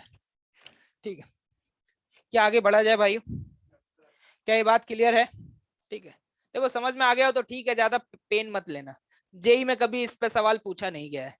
ठीक है, मतलब वेरिएबल मास सिस्टम पर जेई ने कभी सवाल आज तक पूछा नहीं है। लेकिन वही है कि शीट में हमारे सवाल हैं, और दूसरी बात की एलिन के जो टेस्ट होते हैं उनमें तो सवाल पूछे ही जाते हैं। तो पता नहीं भाई, आईआईटी का जन की बुड्ढा है, कुछ भी पूछ सकता है। तो हमें ये कॉन्सेप्ट आना चाहिए, हमें ये कॉन्सेप्ट आना चाहिए। कोई रॉकेट साइंस नहीं है। थ्रस्ट फोर्स की वैल्यू हमें पता होनी चाहिए, और उस थ्रस्ट फोर्स की वैल्यू जो होती है वो होती है v into dm/dt, that's all. Question तो बहुत अलग अलग प्रोफाइल के बन सकते हैं। रेत गिरा दिया, चेन गिरा दी, कुछ और गिरा दिया, ठीक है। लेकिन अगर फंडामेंटल आपका क्लियर है तो डेफिनेटली समय के साथ, ऑब्वियस सी बात है, शुरुआत में हो सकता है कि अभी तकलीफ हो रही हो, लेकिन 12th में जाने के बाद ये सारी चीजें तुम्हें बहुत आसान लगने लगेंगी। क्योंकि जब तुम ऑलरेडी कैलकुलस वगैरह पढ़ चुके होगे तो इन सभी चीजों से क्या होगे, काफी फैमिलियर हो जाओगे। ऐसा पहले भी तो हुआ है बहुत बार। सेंटर ऑफ मास के डेरिवेशन कराए थे, क्या तुम्हें समझ आए थे? आए थे भाई। लेकिन फिर भी हो सकता है शायद बहुत अच्छे से समझ ना आया हो, लेकिन कोई दिक्कत नहीं है। जब आप 12th में जाएंगे तो आपकी मैथमेटिकल स्किल्स और इंप्रूव हो जाएंगी, क्योंकि जब आप कैलकुलस पढ़ लेंगे उसके बाद ये सारी चीजें आपके लिए क्या हो जाएंगी, आसान हो जाएंगी। तो चलिए इसी के साथ ये चैप्टर हुआ कंप्लीट।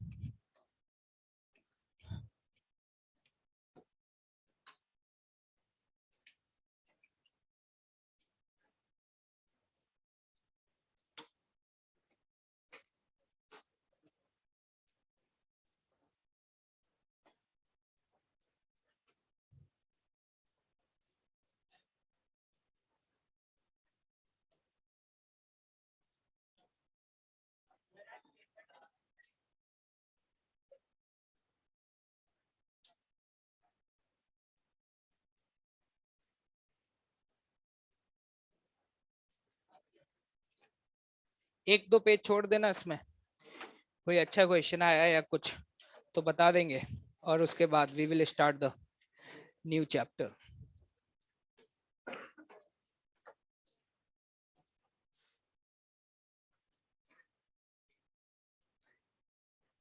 रिजिड बॉडी डायनामिक्स नाम तो ये है, कहीं कहीं आपको इसका नाम रोटेशनल मैकेनिक्स या फिर रोटेशनल डायनामिक्स ऐसे नाम भी देखने को मिल जाते हैं। ठीक है, ये मैकेनिक्स के one of the most important chapters में से एक चैप्टर है, पहली बात। दूसरी बात, ये एक ऐसा चैप्टर है जिसमें आज तक आपने मैकेनिक्स में जो कुछ भी पढ़ा है व्हाटएवर, ठीक है, वो सारी चीजें यहां दोबारा से आपकी रिवाइज होंगी। चाहे वो आपने कंजर्वेशन ऑफ लीनियर मोमेंटम पढ़ा हो, चाहे आपने वर्क एनर्जी थ्योरम पढ़ा हो, चाहे आपने AC/AT पढ़ा हो, फ्री बॉडी डायग्राम पढ़ा हो, फ्रिक्शन पढ़ा हो, मतलब जितनी भी आज तक आपने मैकेनिक्स पढ़ी है ना, वो सारी की सारी मैकेनिक्स यहाँ पर यूज होगी। तो उस पॉइंट ऑफ व्यू से भी ये बहुत इंपॉर्टेंट चैप्टर बन जाता है। मतलब मैं ये समझता हूं कि किसी ने अगर रिजिड बॉडी डायनामिक्स को बहुत अच्छे से पढ़ लिया तो डेफिनेटली उसकी मैकेनिक्स अपने आप ही बहुत स्ट्रांग हो जाएगी, क्योंकि जिसको रिजिड बॉडी डायनामिक्स आता है उसको तो पुराने सारे चैप्टर आ ही जाएंगे।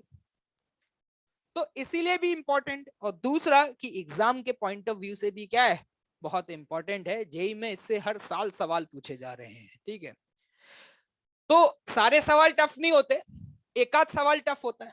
मान लो 4 सवाल पूछे, उसमें से एक सवाल बहुत टफ पूछा, इतना टफ पूछा कि किसी से नहीं हुआ। तो अब क्या है कि मार्केट में इस तरीके का हल्ला मचा हुआ है कि यार ये चैप्टर बहुत टफ होता है और इसके सवाल लोगों से नहीं बनते, क्योंकि वो लोग सिर्फ उसी एक सवाल पे फोकस कर रहे हैं, उसके अलावा जो 3 सवाल हैं उनको तो कोई देख ही नहीं रहा। और जबकि 3 सवाल तो रिलेटिवली बहुत आसान है, और वैसे भी हमें कौन सा जेईई एडवांस में 100% लानी है, और हमारे सोचने से कौन से आ जाएंगे। पहली बात ये भी है ना, सोच अच्छी रखना अच्छी बात है, लेकिन हमारे सोचने से तो है नहीं, तो छोड़ देंगे भैया एक आध क्वेश्चन जो आएगा, लेकिन इसके अलावा जो आसान है वो तो बनाएंगे ना यार। ठीक है, और वो तो हमें हर हालत में सही करना है। तो ऐसा पता नहीं र्यूमर है, ठीक है, और डेफिनेटली मैंने देखा है कि जब मैं ऑनलाइन पढ़ाता था तो लोग इस तरीके के कमेंट्स भी किया करते थे कि सर ये तो बहुत टफ चैप्टर होता है, मेरे भैया ने बताया था, है ना, सर ये है इस तरीके का। पता नहीं, मतलब हो सकता है कि तुम्हारे दिमाग में भी ऐसे कहीं रूमर्स चल रहे हो या किसी ने ऐसा बताया हो। तो पहली बात तो ये है कि इस तरीके के सारे रूमर साइड में कर देना। ठीक है, तो हर चैप्टर फिजिक्स का टफ है उसके लिए जिसने कभी पढ़ाई नहीं करी है, और जिसने पढ़ाई करी है उसके लिए हर चैप्टर बहुत आसान है। और मैं तो जब पढ़ाता हूँ तो मेरा ग्राफ तो ऐसे चलता है कि शुरुआत जब होती है तो सारे चैप्टर बहुत टफ लगते हैं, और जैसे जैसे फिजिक्स आगे बढ़ती जाती है ये टफनेस का लेवल क्या होता जाता है, कम होता चला जाता है। और वो शायद आप लोग भी फील कर रहे होंगे अगर आप रेगुलरली पढ़ रहे हैं टर्म्स एंड कंडीशंस। ठीक है, ठीक है, तो ये मेरे लिए तो ये सबसे आसान चैप्टर्स में से एक है। और मेरे पुराने अपने जितने भी स्टूडेंट्स हैं जिन्होंने मुझसे फिजिक्स पढ़ी है, उनमें से अगर आप किसी से मिलेंगे तो वो ये कहेगा कि भाई वेक्टर का तो पता नहीं क्वेश्चन बनते या नहीं बनते, लेकिन आरबीडी के क्वेश्चन गारंटी से मैं बना सकता हूँ। ये दावा ठोक करके बोलता है, तुम कोई भी किताब उठा लाना मुझे दे देना, मेरे से आरबीडी का सारे सवाल हो जाएंगे। तो मैं चाहता हूँ कि ये जो रिकॉर्ड पिछले 5 या 6 सालों से जो बरकरार है, और ये रिकॉर्ड तुम भी नहीं तोड़ोगे। ठीक है, तुम लोग भी इस रिकॉर्ड को क्या रखोगे, बरकरार रखोगे। ठीक है, तो भाई मेरे तो बहुत फेवरेट चैप्टर्स में से एक है, और मेरे हिसाब से बहुत आसान है। बस ये है कि थोड़ा सा लेंदी चैप्टर है। ठीक है, अब तक तुमने जितने चैप्टर्स पढ़े हैं उनके कंपैरिजन में इसमें थोड़ा ज्यादा वक्त लगेगा, लगभग 20 लेक्चर मान के चलो। कितने? 20। अगर रेगुलर क्लास हो रही है तो लगभग 3.5 से 4 हफ्ते लग जाएंगे आपको इस चैप्टर को खत्म होते होते, ठीक है। तो ऑब्वियस है लेंथी चैप्टर है तो इंफॉर्मेशन बहुत सारी है। अब उस इंफॉर्मेशन को मेंटेन रखना इंपॉर्टेंट होता है, और सबसे ज्यादा इंपॉर्टेंट ये होगा कि यहाँ पर कुछ नए टर्मिनोलॉजीज का यूज होगा जो आपने इससे पहले कभी नहीं सुनी होंगी। इसी चैप्टर में आप सुनेंगे कुछ नई फिजिकल क्वांटिटीज के बारे में आप सुन रहे होंगे जो आपने इससे पहले कभी भी नहीं सुनी होंगी। तो जब कोई भी नई टर्मिनोलॉजी आती है तो सिंपल सा बात है कि हमारा बॉडी जो है वो उसका क्या करेगा, अपोजिशन तो करेगा। लेकिन शर्त ये है जो मैं बोलूं अगले 3 से 4 महीने बोल रहा हूं, सॉरी वीक्स, अगले 3 to 4 वीक्स आपको जो इंस्ट्रक्शन दिए जाए, जितना बोला जाए वो आपको रोज करना है, दैट्स ऑल, ठीक है। मैं बोलूं कि ये होमवर्क कर लेना, उसी दिन कर लेना। मैं बोलूं कि घर जाकर के इसको रिवाइज करना, दोबारा से क्वेश्चन को अटेम्प्ट करना, उसी दिन कर लेना। अगर ये तुमने कंसिस्टेंसी दिखा दी तो ये मेरी गारंटी है कि बहुत अच्छे से कंप्लीट हो जाएगा। लेकिन अगर वही आपका एटीट्यूड रहा जो कि आज तक रहा है मोस्ट ऑफ द स्टूडेंट्स का, वही कैजुअल एटीट्यूड कि इकट्ठा एक साथ पढ़ेंगे, संडे को बैठ करके पढ़ेंगे, बाद में कर लेंगे होमवर्क, होमवर्क की क्या जरूरत है, सिर्फ लेक्चर ही देख लेंगे, अगर ये एटीट्यूड रहा तो सॉरी फ्रॉम माय साइड भैया, मैं तुम्हारी कोई भी मदद नहीं कर पाऊंगा। क्योंकि और चैप्टर में तो फिर भी कवर हो जाता है अगर बैकलॉग क्रिएट हो जाए। ये एक ऐसा चैप्टर है लोगों को टफ इसलिए लगता है कि पहली बार में अगर समझ आ गया तो आ गया, लेकिन अगर नहीं आया तो कोई माइका लाल नहीं है जो फिर तुम्हें समझा पाए।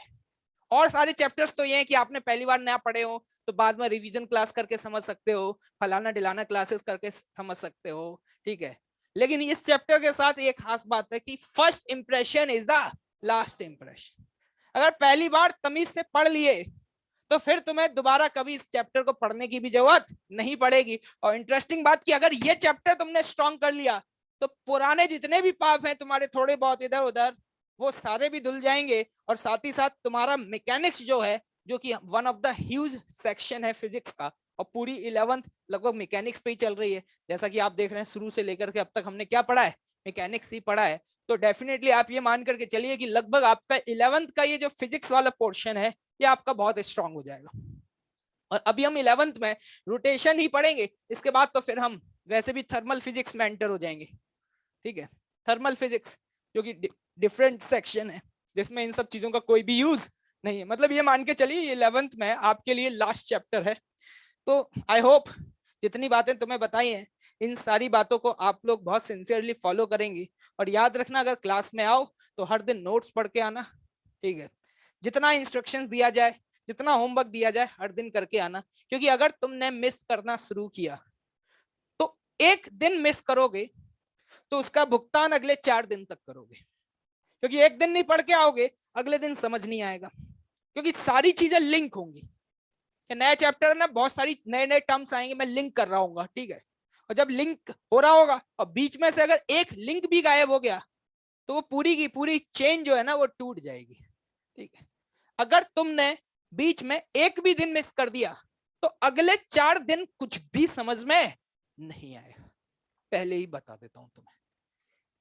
फिर ऐसा लगेगा कि क्या चल रहा है पता नहीं। जैसे centre of mass, work power में तो फिर भी ऐसा है, बीच में 2 दिन छोड़ दी क्लास, 1 दिन छोड़ दी, चले आए, फिर भी समझ आ सकता है। क्योंकि सारे टॉपिक्स अपने आप में इंडिपेंडेंट थे। जैसे हमने पढ़ा calculation of centre of mass, वो एक अलग सेक्शन था। फिर हमने पढ़ा कंजर्वेशन ऑफ लीनियर मोमेंटम और उसकी एप्लीकेशन, वो एक अलग सेक्शन था। फिर हमने पढ़ा कोलिजन, वो एक अलग सेक्शन था। तो चैप्टर बटा हुआ था, एक आध बीच में छूट भी जाता है तो भी कवर अप हो जाता है, और वो तो आपको पता ही होगा मुझसे ज्यादा बेहतर, है ना। तो भाई इसका ध्यान रखना। और दूसरी बात, अगर पॉसिबल हो तो ऑफलाइन ही अटेंड करना, ऑनलाइन के चक्कर में मत पढ़ना, ठीक है। अगर नहीं है पॉसिबल तो ऑब्वियस सी बात है। और ऑनलाइन ज्यादा ही पढ़ने का तुम्हें शौक है तो मैंने बैकअप में मैंने ही पढ़ाया है, ठीक है। पूरी फिजिक्स मैंने ही पढ़ाई है 11th की लगभग, तो बैकअप में भी डले होंगे मेरे लेक्चर्स, तो आप बैठ करके उन्हीं को देख लेना। जब तुम्हें इतना ही ऑनलाइन पढ़ने का क्या है, शौक है, तो आप मेरे बैकअप देख लेना आराम से बैठ करके, कोई दिक्कत वाली बात नहीं है, ठीक है। चलिए तो स्टार्ट करते हैं। ये पहली बार ज्ञान दिया गया है चैप्टर के स्टार्टिंग में ही, और मैं बता दे रहा हूं बहुत ही इंपॉर्टेंट चैप्टर है, क्योंकि पूरी 12th इसी पे डिपेंडेंट है। नहीं तो पूरी 12th में बस रोते रहोगे ये सर कब टॉर्च निकाल देते हो, ये सर एंगुलर मोमेंटम क्या होता है, ये सब फिर पूरा 12th भी बर्बाद होगा इसके चक्कर में। 11th तो बर्बाद कर ही रहे हो, ठीक है, पाप तो हो ही रहे हैं, लेकिन उन पापों में और पाप जुड़ते चले जाएंगे। रिजिड बॉडी, एक्चुअली में अब हम जो फिजिक्स पढ़ने जा रहे हैं, it's a new phase of a physics. तो यहां पर हम रिजिड बॉडी डायनामिक्स पढ़ेंगे।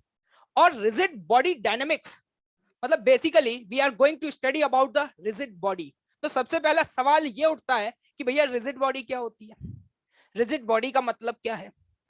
तो एक सिंपल सी भाषा में ऐसे बोला जा सकता है, रिजिड बॉडी का मतलब ये है कि अगर मैं कोई भी एक बॉडी कंसिडर करता हूं, किसी भी शेप का, आर्बिट्रेरी शेप का, इस बॉडी पर मैं कितने भी लात घूंसे मार लूं, ठीक है, इस बॉडी को उठा करके मैं कहीं भी फेंक करके मार दूं, चाहे दीवार में फेंक करके मार दूं, चाहे जमीन पर फेंक करके मार दूं, इस बॉडी के अंदर कोई भी अगर मैं 2 पॉइंट कंसीडर कर लेता हूं या 2 पार्टिकल कंसीडर कर लेता हूं, तो उनके बीच की जो ये दूरी है, ये दूरी अगर डी है, तो ये दूरी हमेशा क्या रहेगी, डी रहेगी।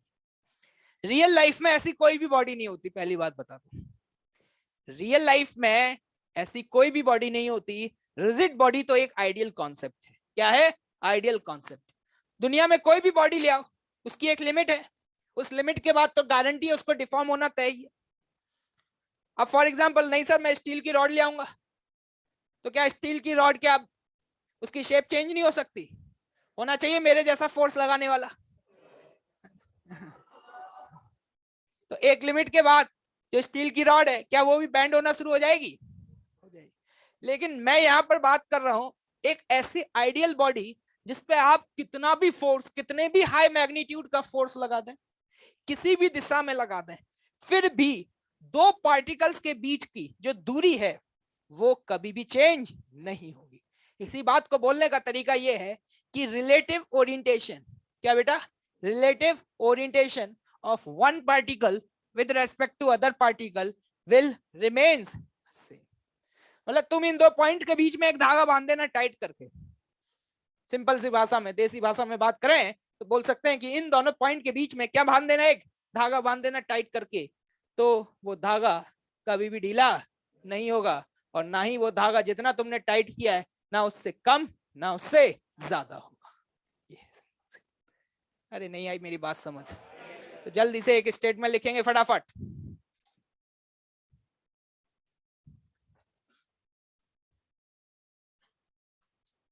A body is said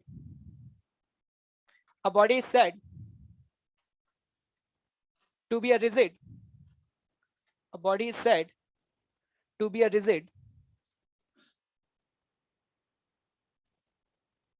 if the relative distance between the two particles, relative distance between the two particles remains same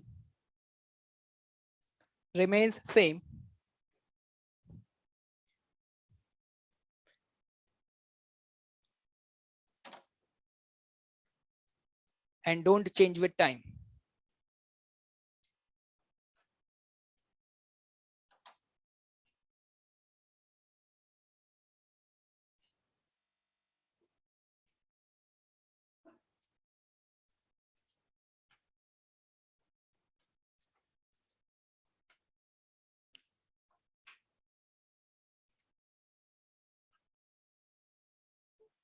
note कर लिया, देखना अब ध्यान से। तो मान लीजिए मेरे पास ये बॉडी है, लोगों ने कहा हाँ ठीक है समझ आ गया, इसमें कौन सी बड़ी बात है, बॉडी की शेप और साइज चेंज नहीं हो रहा, सिंपल सी यही तो कहना चाह रहे हो। हाँ जी कहना चाह रहे।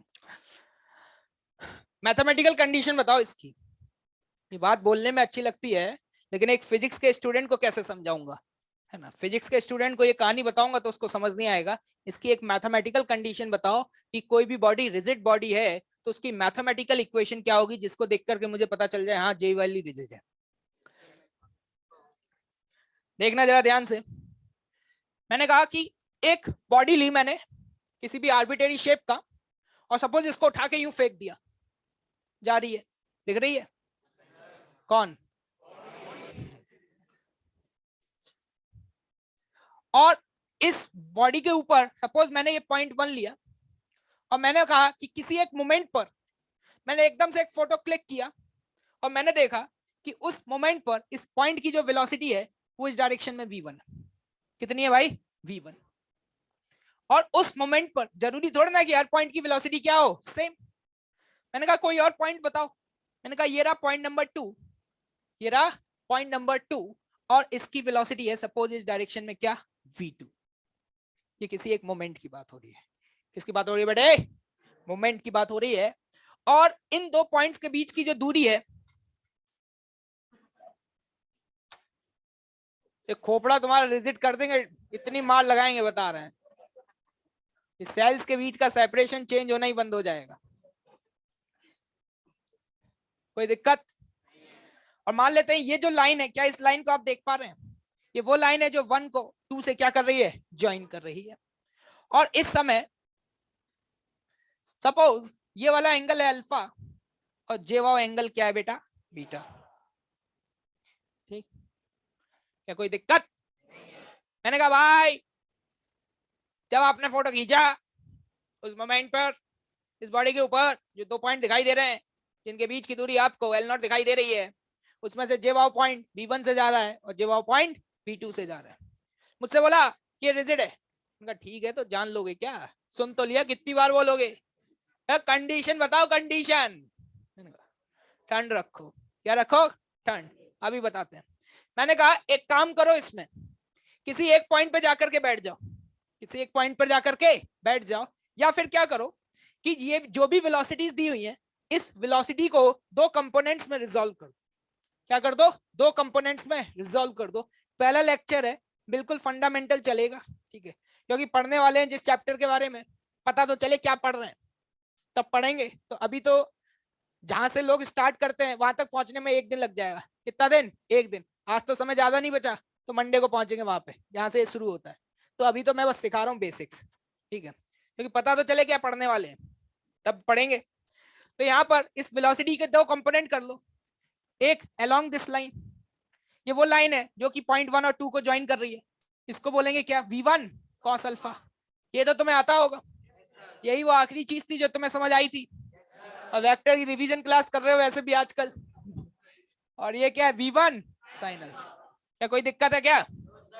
क्या उसी तरीके से आप v2 के भी 2 कंपोनेंट कर सकते हो?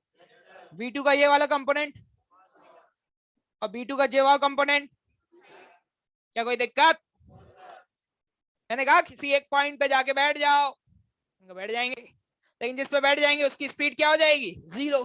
अब तुम पॉइंट 2 पे जाके बैठ गए और फिर पॉइंट 2 से पूछे बता तेरी स्पीड क्या है, तो पॉइंट 2 की स्पीड क्या है? 0। तो मैंने कहा इन frame of 2, in frame of 2। देखिएगा ध्यान से, हम 2 के फ्रेम, अब आर्बिट्रेरी शेप है तो बार बार जरूरी नहीं है सेम जैसी शेप बन जाए। तुमको सर आपने बोला था रिजिड है इसकी, तो शेप चेंज कर दी। पीछे वाले सोचे बात तो सही मुद्दे की करी गई है, ठीक है। तो अगर हम पॉइंट 2 पे जाके बैठ गए, किस पे बैठ गए बेटे? पॉइंट 2 पे जाके बैठ गए, तो क्या मैं बोल सकता हूं पॉइंट 2 रेस्ट पे आ गया, ठीक है। 1 को देख रहे हैं, किसको देख रहे हैं? 1। जब भी हम किसी के फ्रेम में जाते हैं तो उसके पास जो कुछ भी था वो दूसरे को दे देते हैं, लेकिन सही दिशा में या विपरीत दिशा में? क्या ये पता है तुम्हें? तो हम ये कह सकते हैं इसके पास जो भी वेलोसिटी है वो उल्टा करके इसको दे दो, क्योंकि ये तो गरीब हो गया, ये तो बर्बाद हो चुका है, क्योंकि इस पे जाके बैठ गए, तो ये तो रुका हुआ मान सकते हैं, मान सकते हैं। इसका मतलब ये नहीं होता है रुक गया है, इसका मतलब ये होता है कि वो ऑब्जर्वर जो पॉइंट 2 पर बैठा हुआ है उसे ये रुका हुआ दिखाई दे रहा है। क्या बात समझ आ रही है? तो हम ये कहेंगे कि इसके पास जो कुछ भी था उसको दे दो, उल्टा करके दे दो। तो एक बात बताना, इसकी ऊपर वाली जो वेलोसिटी है वो मैं कैसे लिख सकता हूँ? v1 cos अल्फा, उल्टा करके ऐड करोगे तो क्या लिख देंगे? क्या सही लिखा है?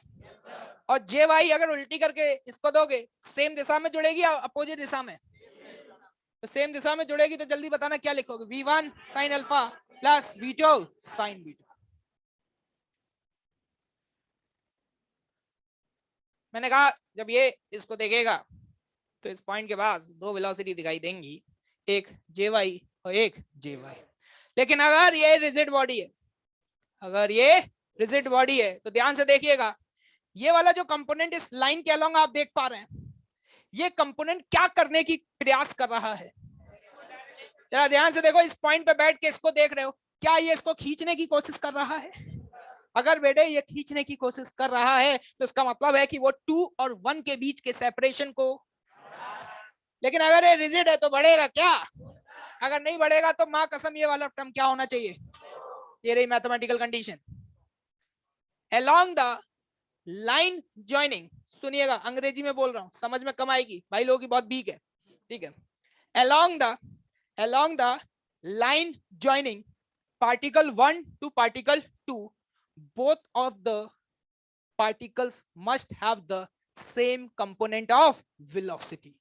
अगर जे वाला और जे वाला बराबर नहीं हुए, बराबर, अगर जे वाला जे वाले से ज्यादा हुआ तो जे वाला पॉइंट इससे के दूर चला जाएगा। क्या इन दो पॉइंट्स के बीच की जो दूरियां हैं वो बढ़ जाएंगी?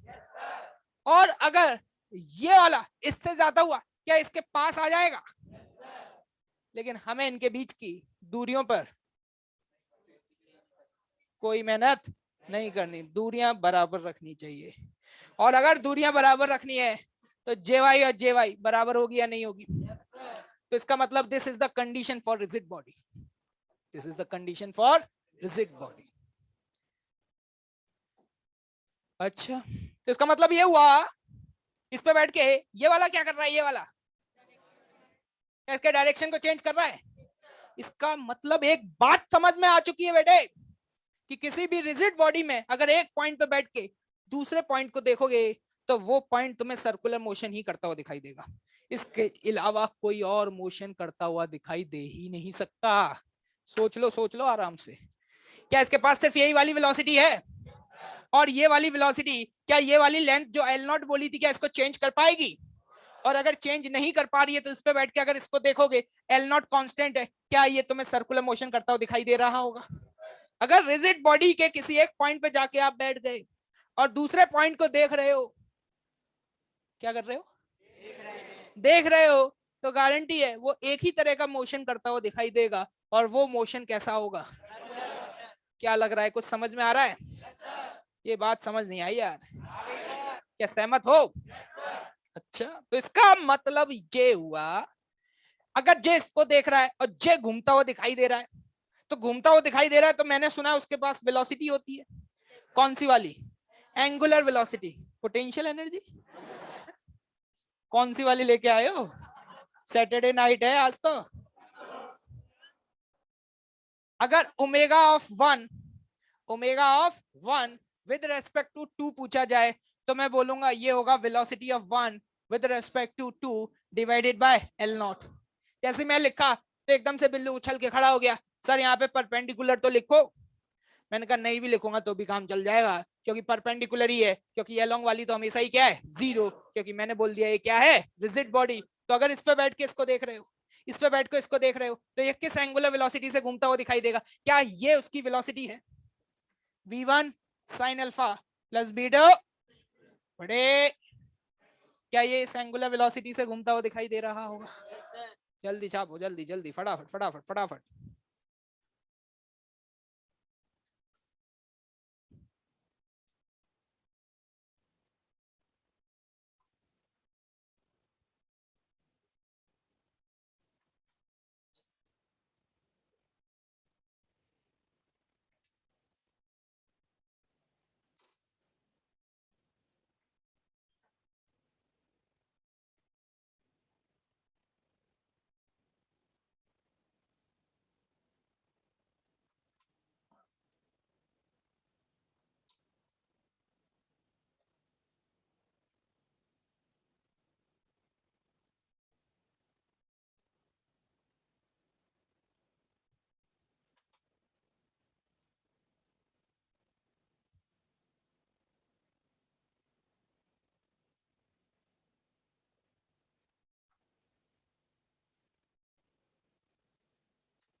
मैंने सुना है कि कल का टेस्ट फोड़ने वाले हो।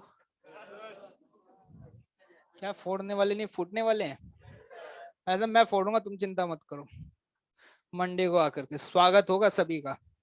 बाहर से मालाएं वगैरह मंगवाई जाएंगी, ठीक है, चिंता मत करो, वो तो पता चल जाएगा। ज्यादा जोश में मत बोलो कुछ, फिर पता चले फिजिक्स में सबसे कम आया है, बेइज्जती करा के आ गए। बढ़िया हो, कपड़े कहाँ गए तुम्हारे?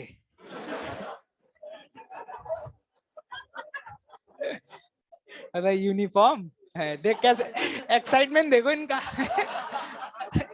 तुम्हारा एरिया ऑफ इंटरेस्ट कुछ भी नहीं है क्या? अरे नालायक हो, सुधर जाओ सुधर, ठीक है, खड़े हो करके देख रहे हैं भाई।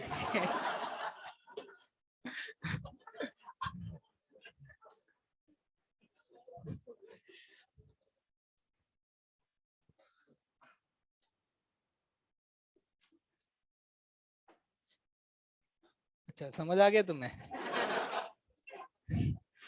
स्टेटमेंट लिखो जल्दी से।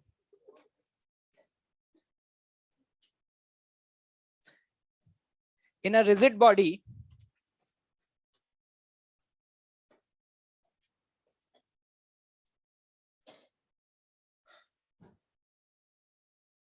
the velocity of separation, the velocity of separation, or the velocity of approach, velocity of separation, or the velocity of approach in between any 2 points, in between any 2 points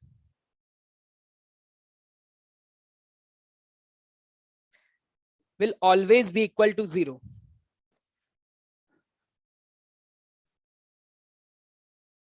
Will always be equal to 0.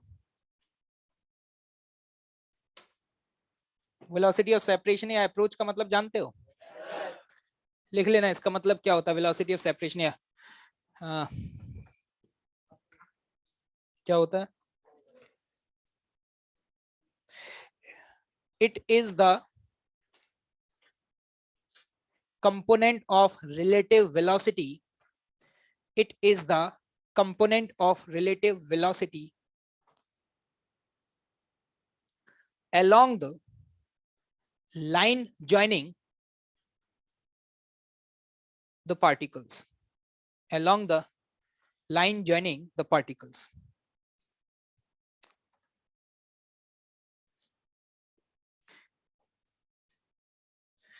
तो देखिए यहां से हम finally conclude ये कर सकते हैं, rigid body एक ऐसी बॉडी होती है जिसके अंदर कोई भी 2 पॉइंट्स के बीच का जो सेपरेशन है वो चेंज नहीं होता, चाहे हम उसमें कितने भी लात घूंसे मार लें, कोई दिक्कत वाली बात नहीं है। दूसरा, हमें एक और इंटरेस्टिंग बात समझ में आई कि आज के बाद अगर आप रिजिड बॉडी पे किसी एक पॉइंट पे बैठ गए और दूसरे पॉइंट को देख रहे हो तो वो तुम्हें क्या करता हुआ दिखाई देगा? सर्कुलर मोशन करता हुआ ही दिखाई देगा इन अ गिवन प्लेन, इसके अलावा और कोई मोशन करता हुआ दिखाई नहीं दे सकता। और साथ ही साथ ये भी बोल सकता हूं कि अगर एक पॉइंट पे बैठ के दूसरे पॉइंट को देखोगे तो वेलोसिटी का वो कंपोनेंट जो इस लाइन के अलोंग है वो गारंटी है, अगर वो बॉडी रिजिड है तो 0 होगा। क्या क्लियर है? इस पर कोई सवाल नहीं पूछेगा, लेकिन ये जो पॉइंट्स बताए जा रहे हैं ना पहले लेक्चर में, ये आगे जाकर के यूज होंगे और फिर छोटे छोटे जो डाउट्स आते हैं ना वो सब गायब हो जाएंगे। जैसे आगे जाकर के बोलूंगा इस पे बैठ गए, बताओ ये कैसा मोशन कर रहा है, तुम तुरंत बोल दोगे सर्कुलर कर रहा है, तो इस पे 2 एक्सीलरेशन होंगे, एसी और एटी, ये सारी चीजें वहां पर आपको ये सारी चीजें लिंक कर पाओगे। ठीक है, चलिए अब आगे बढ़ते हैं।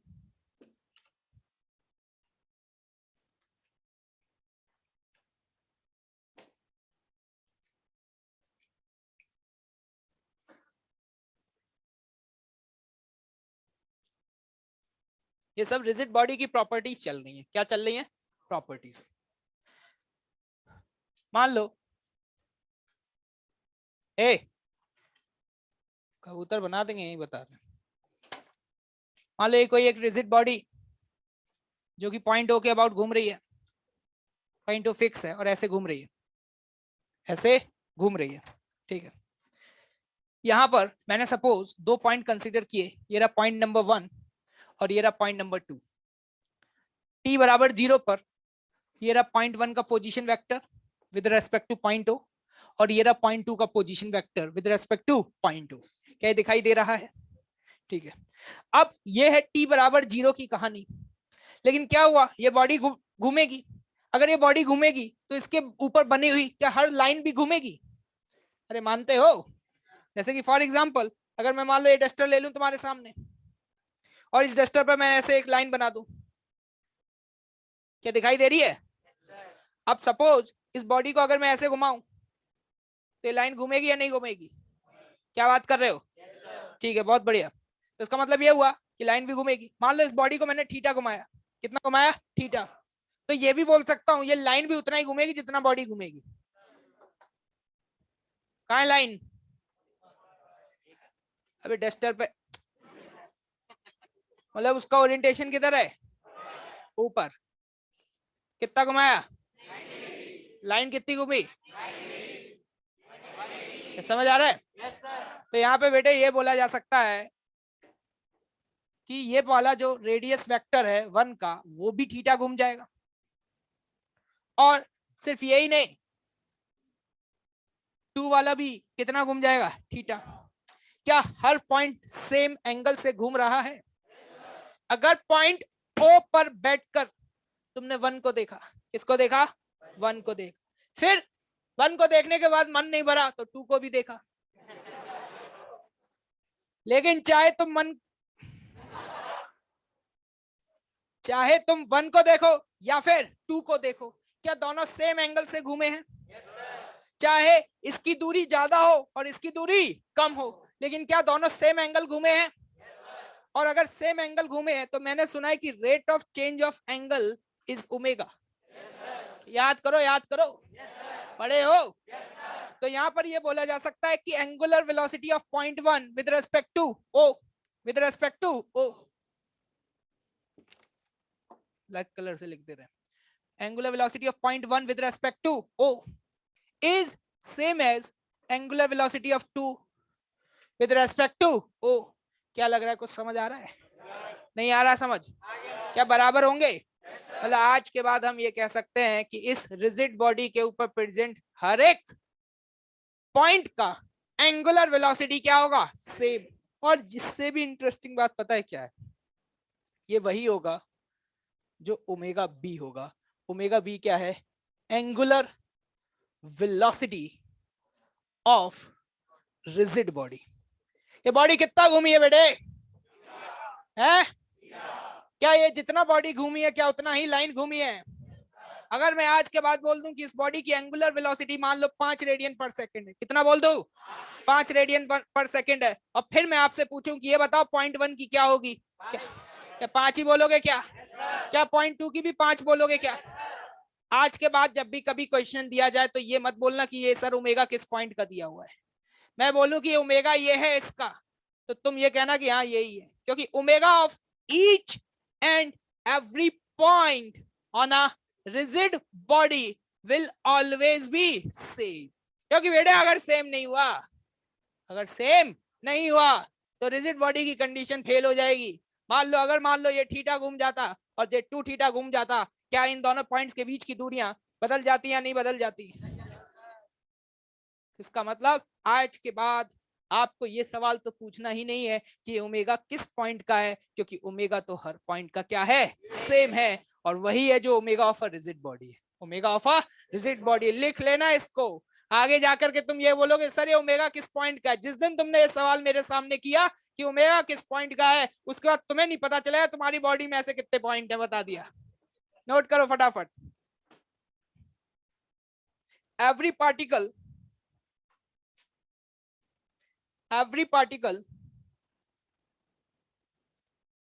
of a rigid body, every particle of a rigid body have a same angular velocity,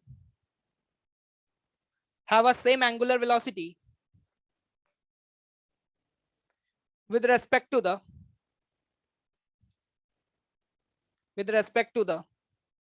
other particle, with respect to the other particle of a rigid body.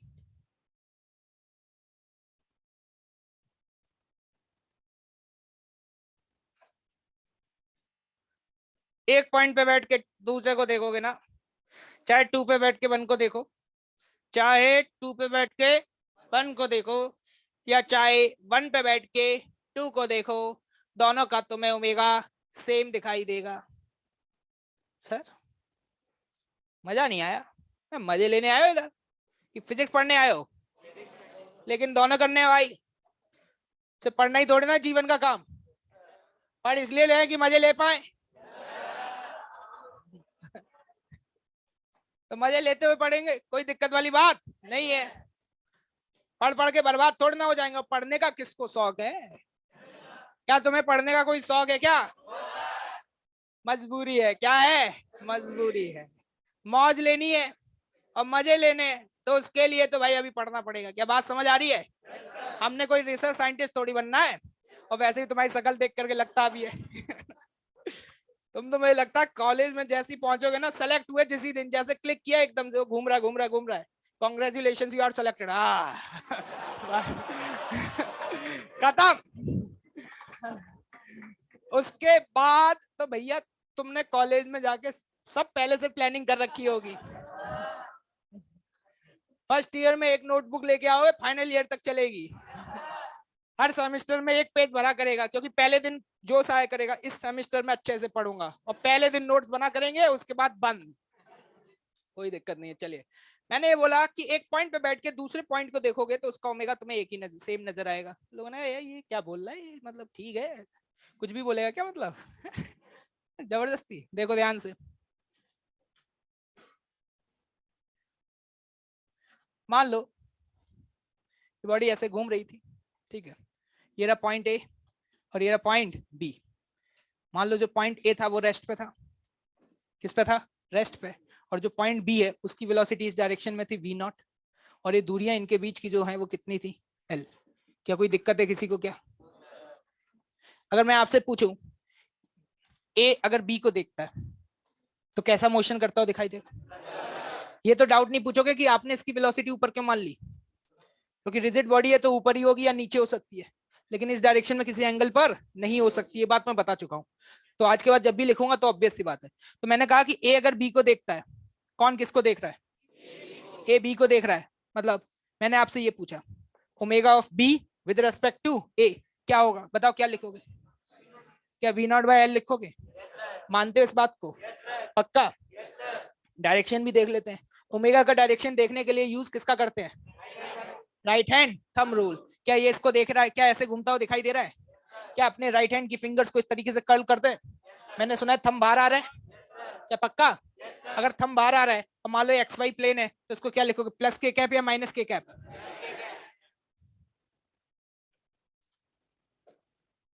क्या सहमत हो? ए ने किसको देखा? लेकिन तो बी ने अब बोला भाई ए बी को ही देख रहा है, तू किसको देख रहा है? ठीक है भाई, पिघल गया एकदम से अब जब ए ने बी को देखा तो बी ने कहा यार ये गलत बात है। बी ने कहा हम भी ए को देखेंगे। हमने कहा कोई दिक्कत नहीं है। तो अब अगर हम बी के फ्रेम में चले जाएं, किसके फ्रेम में? तो बी के फ्रेम में चले जाएंगे तो एक बात बताना, अगर बी अब ए को देख रहा है, बी अब अगर ए को देख रहा है तो बी किस पे आ गया? क्या बात मानते हो? अगर बी ए को देखेगा तो ए उसे कहां रुका हुआ दिखाई देगा, नीचे चलता हुआ? क्या इसकी वेलोसिटी को उल्टा करके जोड़ दिया जाए? या ध्यान से देखना, ये डिस्टेंस कितना है। मैंने पूछा omega of A with respect to B. क्या पूछा बेटे?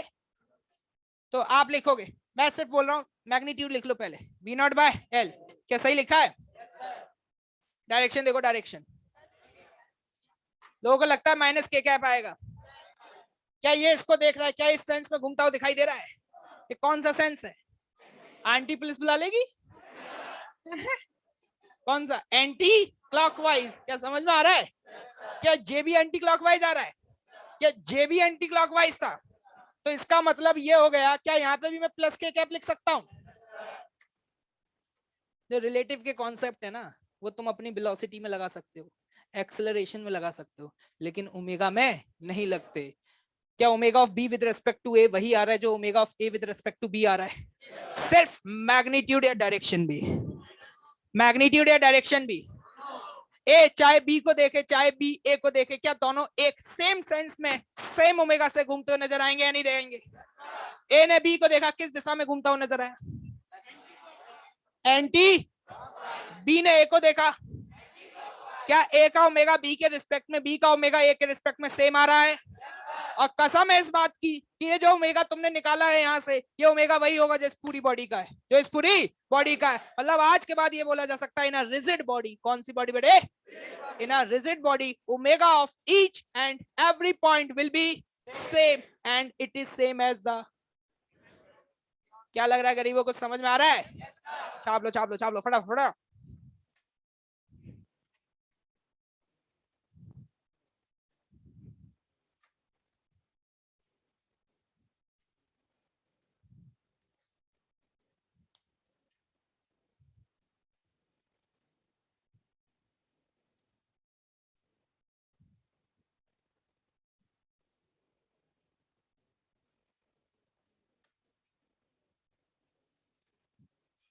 बस ठीक है, बस डिस्कशन दे देना मेरे को एक बार फटाफट से। कितने क्वेश्चन है? दिखाओ आराम से बेटे, आराम से। कहाँ जाओगे कूद के? सेकंड फ्लोर है। चलो यार जल्दी करो जल्दी भाई, सैटरडे आज जल्दी जाना पड़ेगा भाई।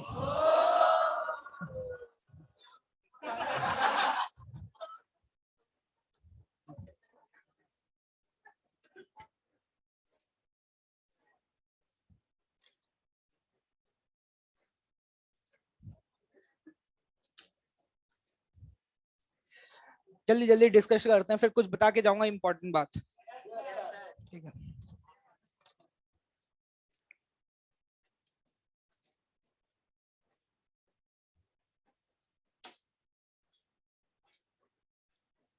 अरे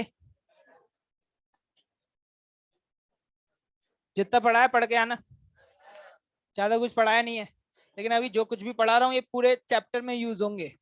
या अभी तुम्हें लग रहा होगा कितने सिंपल सी चीजें हैं, तो कुछ दिन बाद पता है लोग क्या लिखेंगे? ये मैं कहूंगा बेटा omega of B with respect to A और इसमें रिलेशन बताओ। ये मैं कहूंगा क्यों? क्योंकि सर आपने पढ़ाया था ना रिलेटिव में। पीछे वाली जनता सोच रही है बात तो सही कही है, फतेह की बात कही है। जवाब सही है, जवाब सही है। और ये जितने भी कोड वर्ड्स हैं, अपनी लैंग्वेज है, ये यहीं पे रहने दिया करो तुम, साथ में लेके मत जाया करो, किसी और के सामने मत यूज किया करो। क्या पूरा प्लान लीक कर दोगे क्या बाहर?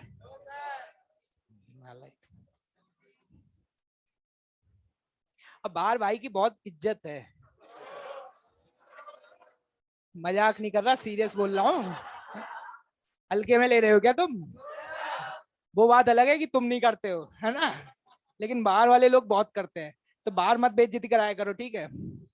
उस दिन मैं ऐसे निकल के जा रहा था, एक क्लास छोटी निकल के जा रहा था, कोई था पता नहीं कौन था, उसने देख लिया, अरे सर सर, अरे सुनो। अरे सब लोग देख रहे क्या हो गया? ठंड भाई ठंड, बाहर इज्जत से बात किया करो, अंदर सब कुछ चलेगा, कोई दिक्कत नहीं है। जो तुम्हें बोलना हो सब यहीं तक रहने दो, बाहर तो ऐसे दिखाएगा अरे गुरु जी एकदम दिखते ही चरणों में पड़ जाया करो, ठीक है? लोगों को लगे कितनी इज्जत करते हैं। अब ये मत करना निकलते ही पकड़ के पैर खींच लिए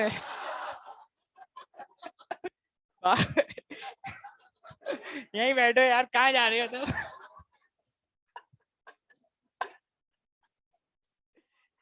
चलो जल्दी फटाफट, तुम्हें भी घर जाना होगा, मुझे भी घर जाना है ना।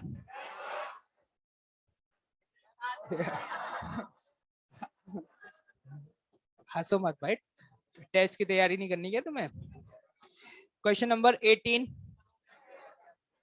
18, 18 ठीक है।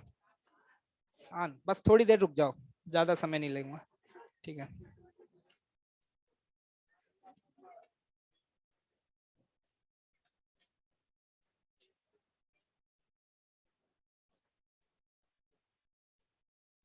अरे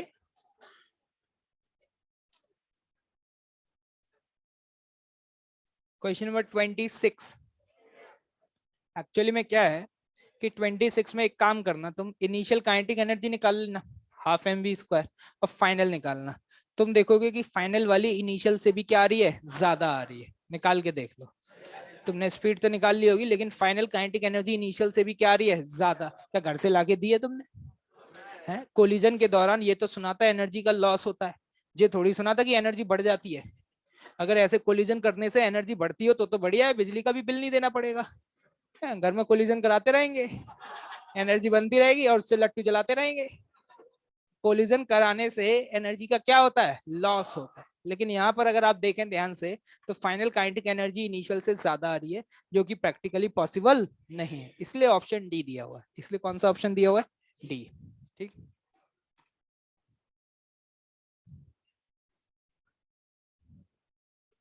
क्वेश्चन नंबर 33 हो गया, एक ही लाइन में हो गया होगा, के डैश वाले मेथड से हो गया होगा। 34 35 क्लास नोट्स, ठीक है।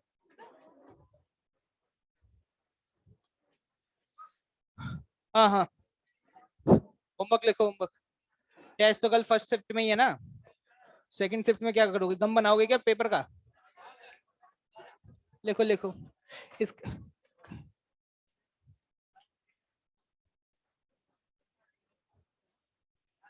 बातचीत नहीं यार।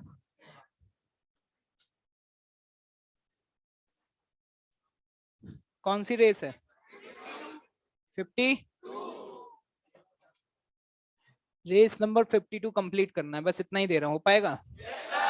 और साथ ही साथ एक काम और करके आना, जो टेस्ट पेपर होगा उसको भी पूरा एनालाइज करके आना, उसी दिन डिस्कस कर देंगे। ज्यादा डिले करने से क्या होता है, डिले ही रह जाता है वो फिर। ठीक है, एक तो अभी बचा हुआ है। रुक जा, बैठ जा, कहाँ जा रहा है तू? पेपर एनालिसिस, बात बतानी थी, इंपॉर्टेंस सुन नहीं रहे, इंटरेस्ट शो नहीं कर रहे बिल्कुल। ठीक है, हाँ देखो भाई, ऐसा है, बहुत सारे तुमने एग्जाम्स दे लिए, अच्छी बात है, लेकिन हम एग्जाम्स देकर के अगर नहीं सीख रहे तो मतलब क्या है ना? एग्जाम से just like a practice session, और हर एग्जाम में हमें अपनी कमियों को ढूंढना है और उनको सुधारना है। ऐसा थोड़ी है जो चल रहा था चलन दो, ऐसे चलन दो से तो अच्छी रैंक से साथ सिलेक्शन नहीं होगा। और सिलेक्शन अगर अच्छी रैंक के साथ चाहिए और मौज लेनी है जीवन में, तो डेफिनेटली भैया अभी थोड़ा सा सिंसियरली हमें मेहनत करनी पड़ेगी। समझ पा रहे हो मैं क्या कह रहा हूँ? तो test paper is like a practice session, ठीक है। और टेस्ट देते समय हमें क्या स्ट्रेटेजी रखनी चाहिए, कैसे टेस्ट पेपर देना चाहिए, ये उतना ही इंपॉर्टेंट है जितना इंपॉर्टेंट किसी सब्जेक्ट को पढ़ना है।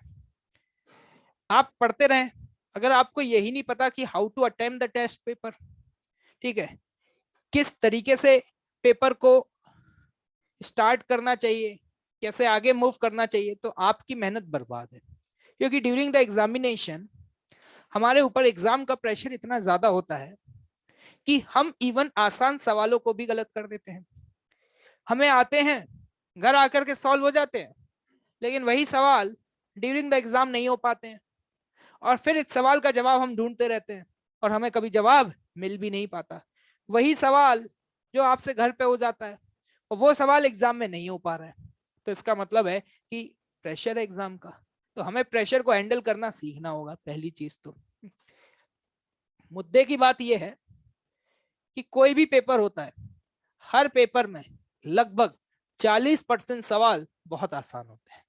क्या होते हैं? बहुत आसान, जो हर एक स्टूडेंट पढ़ कर सकता है बहुत आराम से, और उसमें गलत होने की कोई गुंजाइश ही नहीं। इवन 40 नहीं, मैं तो कहूंगा 50% तो बहुत ही आसान होते हैं। ठीक है, अब क्या होता है कि जब हम टेस्ट पेपर अटेम्प्ट करना शुरू करते हैं तो हम पहले से कुछ प्लानिंग करके चले जाते हैं।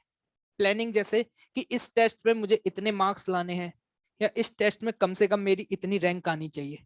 दीज आर द एक्सपेक्टेशंस, और ये एक्सपेक्टेशंस हम पहले से रख करके एग्जाम देने जाते हैं। और फिर क्या होता है, जब हम एग्जाम देना शुरू करते हैं तो पहले आधे घंटे के अंदर हमारी एक्सपेक्टेशंस के हिसाब से हम परफॉर्म नहीं कर पाते, क्योंकि पहले आधे घंटे में हो सकता है आपके सामने ऐसे सवाल आ जाते हो जो आपसे सॉल्व ना हो, या फिर हो सकता है कि वो उस पेपर के सारे टफ सवाल हो। अब मान लो आपने पहला सवाल पढ़ा, आपने समय दिया 5 मिनट, आपको समझ ही नहीं आया, आप आगे बढ़े, दूसरे सवाल की तरफ बढ़े, दूसरे सवाल को भी समय दिया, लेकिन जब आपने आंसर निकाला तो वो 4 ऑप्शन में से मैच ही नहीं हो रहा था। अब क्या होगा, तीसरा सवाल पे जैसे ही आप पहुंचेंगे तो पहले 2 सवालों का इतना ज्यादा इन्फ्लुएंस होगा कि तीसरा सवाल बिना पढ़े ही अंदर से आवाज आएगी कि ऊपर के 2 नहीं बने तो तीसरा तुझसे क्या बनेगा। तो हम तीसरा बिना पढ़े ही छोड़ देते हैं, और हो सकता है कि जो तीसरा सवाल है वो उस पेपर का सबसे आसान सवाल। अब 3 या 4 सवालों में अगर यही सीरीज फॉलो हो जाती है और आपके पेपर के पहले 20 मिनट वेस्ट हो जाते हैं, तो अब क्या होता है कि अब अंदर से एकदम से ऐसी फील आती है कि यार अब तो मैं अपनी एक्सपेक्टेशंस के हिसाब से परफॉर्म ही नहीं कर पा रहा हूँ। मैं तो सोच के आया था कि आज मुझे इस पेपर में लगभग 150 या 200 मार्क्स लाने हैं, मैंने तो अपने जीवन के 20 मिनट वेस्ट कर दिए। और फिर उसके बाद शुरू होती है अगली कहानी। इतनी ज्यादा हड़बड़ाहट में हो जाते हैं, इतनी जल्दबाजी करने लगते हैं कि उसके बाद हम सवाल को 2 बार पढ़ते हैं तो भी हमें समझ नहीं आता। और फिर क्या होता है उसके बाद, क्या होता है कि हमसे मिस्टेक्स होना शुरू हो जाती है, क्योंकि हमारा जो कंसंट्रेशन है वो कम हो जाता है, क्योंकि हमारा माइंड बहुत ज्यादा स्ट्रेस्ड हो जाता है। और फिर ऐसे करते करते पहले आधा घंटे के बाद अगला जो भी रिमेनिंग समय बचा हुआ है उसे भी हम ऐसे ही करते हुए, गलत सही गलतियां करते हुए, इवन आसान सवालों को छोड़ते हुए, जबरदस्ती का, कभी फिजिक्स कर रहे थे 4-5 सवाल बनाए, फिजिक्स नहीं बनी, छोड़ के केमिस्ट्री पे पहुंच गए, फिर केमिस्ट्री में कुछ बना लिए, फिर नहीं बने तो केमिस्ट्री छोड़ के मैथ्स पे पहुंच गए, फिर मैथ्स से केमिस्ट्री में आ गए, ये उछल कूद करते रहे और समय खत्म हो गया। और at the end you will realise कि आप जितना डिजर्व करते थे, आपके अंदर जितना पोटेंशियल था, उसका आप 50% भी सही करके नहीं आए। जब आप सॉल्यूशंस देखते हैं, आंसर की मिलाते हैं, तो आप देखते हैं यार इवन बहुत इजी क्वेश्चंस जिनके गलत होने की कोई गुंजाइश नहीं है, वो भी मैं गलत करके आ गया हूं। और क्यों गलत हुए मुझे नहीं पता। अगर आपसे कोई पूछे कि भैया गलत क्यों गया, पता नहीं क्यों गलत हो गया, मुझे नहीं पता क्या हुआ एग्जाम में। और ये कहानी लगभग हर किसी के साथ हो रही है, किसी के साथ थोड़ी कम होती है, किसी के साथ बहुत ज्यादा हो रही है। तो हमें इन्हीं चीजों को तो सुधारना है कि कब तक ही करके हम इन चीजों को इग्नोर करते रहेंगे। ये चीजें तो तुम्हें फेस करनी पड़ेंगी, आज नहीं करोगे तो कल करोगे, और अगर इग्नोर करते रहे तो जिस दिन फाइनल एग्जाम लिख रहे होगे उस दिन करोगे। तो इन चीजों से आप दूर नहीं भाग सकते, इनका समाधान ढूंढना बहुत ज्यादा जरूरी है, और वो समाधान आपके अंदर ही छिपा हुआ है। समाधान क्या है कि सबसे पहले, सिर्फ कल के लिए नहीं बता रहा, आगे के लिए भी बता रहा हूं, सबसे पहले जब आप एग्जाम लिख रहे हो तो आप बिना किसी एक्सपेक्टेशंस के जाए, बिंदास, एकदम कूल। कितना लाओगे आज पता नहीं, जो आसान होगा वो बना के आ जाएंगे, वैसे हमें ज्यादा तो आता ही नहीं है। ये एटीट्यूड है ना, कुछ सोच के नहीं जा रहे ना, फोड़ोगे नहीं, पता नहीं यार, फोड़ने वाले कोई और होंगे। हमें तो बहुत बेसिक बेसिक चीजें आती हैं, और बेसिक सा सवाल कोई दिख गया तो कराएंगे, और टफ तो वैसे भी किसी से नहीं बनता तो हम छोड़ाएंगे। अगर ये एटीट्यूड तुमने डेवलप करना शुरू कर दिया है, रिलैक्स, क्या कोई एक्सपेक्टेशंस है? नहीं है। क्या फोड़ के आओगे? क्या इस बार बहुत अच्छी रैंक लाओगे? अरे भैया जो आएगी आ जाएगी यार, रैंक हमें कोई मतलब नहीं है, ठीक है, देखा जाएगा वो, ठीक है।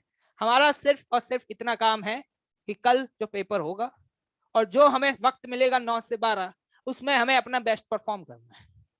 कितने आएंगे, कम आएंगे, 100 आएंगे, 50 आएंगे, बिल्कुल भी नहीं आएंगे, नेगेटिव में आएंगे, वो बात की बात है, लेकिन मुझे अपने आप को रिलैक्स रखना है। क्या रखना है? रिलैक्स, बिना किसी एक्सपेक्टेशन के एग्जाम में बैठना है। और याद रखना, हर सवाल को करते समय आपका अगर वही कंसंट्रेशन और वही कॉन्फिडेंस लेवल रहा जो पहले सवाल को करते हुए रहा था, तो हर स्टूडेंट में पोटेंशियल है बहुत अच्छा करने का, ठीक है। लेकिन ये अपने आप में एक बहुत टफ बात है कि हर सवाल को करते समय वही कॉन्फिडेंस कैसे रखें। इसके लिए आपको खुद को सेल्फ मोटिवेट करना पड़ेगा। 2 नहीं बने तो एक एटीट्यूड होता है, क्या यार सोच के आया था कुछ, पहले 2 सवाल नहीं बने, अब क्या आगे क्या बनेगा।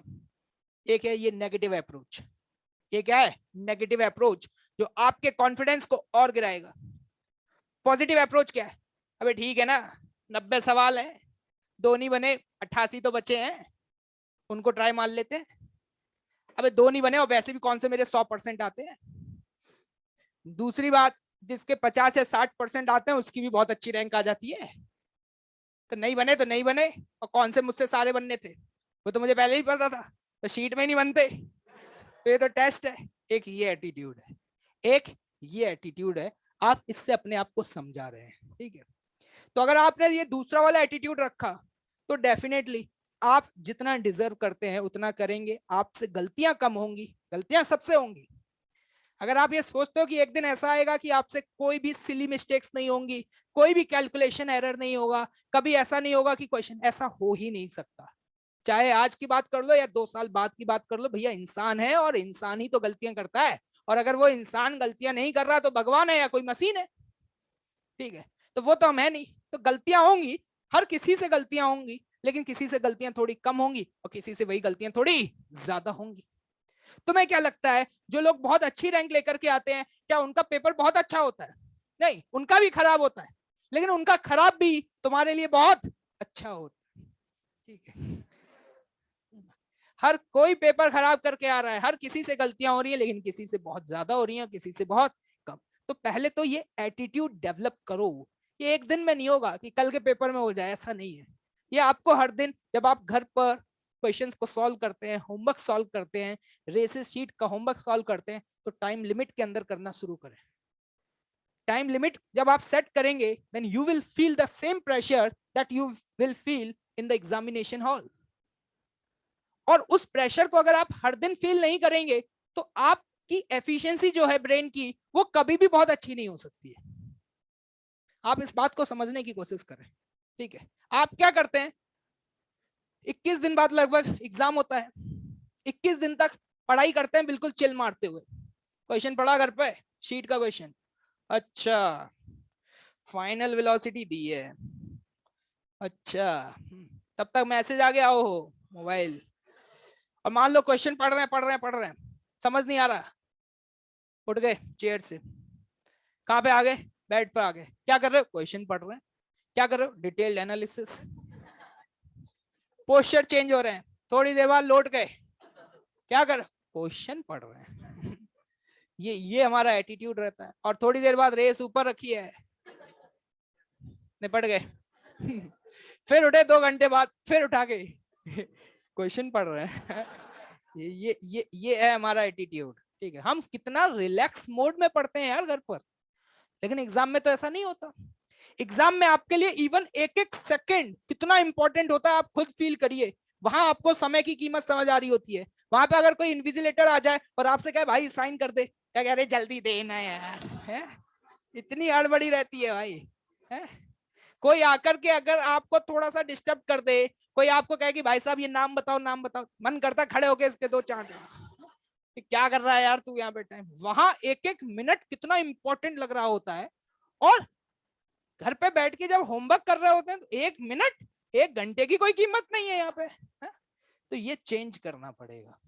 ये हंसने से काम चलने वाला नहीं है, इसको चेंज करना होगा। उस प्रेशर को आपको हर दिन फील करना होगा। अगर उसी प्रेशर में तुमने जीना सीख लिया तो कुछ दिन बाद वो प्रेशर तुम्हें कभी फील होगा ही नहीं। आप जिस दिन से पैदा हुए हैं आपके ऊपर एक बहुत हाई अमाउंट का फोर्स लग रहा है। एटमॉस्फेरिक प्रेशर है 10 की पावर 5 न्यूटन पर मीटर स्क्वायर, 10 की पावर 5। जानते हो कितना होता है? 1 लाख। कितना? 1 लाख। 1 लाख न्यूटन का फोर्स 1 मीटर स्क्वायर पे लग रहा है। बहुत होता है बेटा, 1 लाख। मैं 5 न्यूटन लगा दूं ना, यहां से वहां जाओगे, ठीक है। लेकिन क्या तुम्हारी बॉडी में बहुत पेन वेन हो रहा है क्या? ऐसा लग रहा है कोई बॉडी में मतलब इस तरीके से पिन कर रहा है? हो रहा है क्या? नहीं हो रहा। तुम क्यों नहीं हो रहा? क्योंकि जिस दिन से पैदा हुए हो उस दिन से उस प्रेशर को झेल रहे हो, उसी प्रेशर में पले बड़े हो, इसलिए वो प्रेशर तुम्हें फील नहीं हो रहा।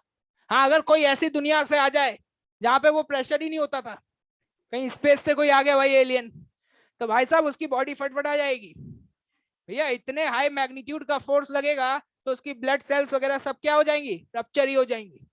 तो वो आपको क्यों फील नहीं हो रहा? क्योंकि जिस दिन से तुम आए हो ना, उस दिन से तुम उसी परवरिश में पले बड़े हो, इसलिए वो तुम्हारे लिए फोर्स नहीं है, वो एक नॉर्मल सी कंडीशन है।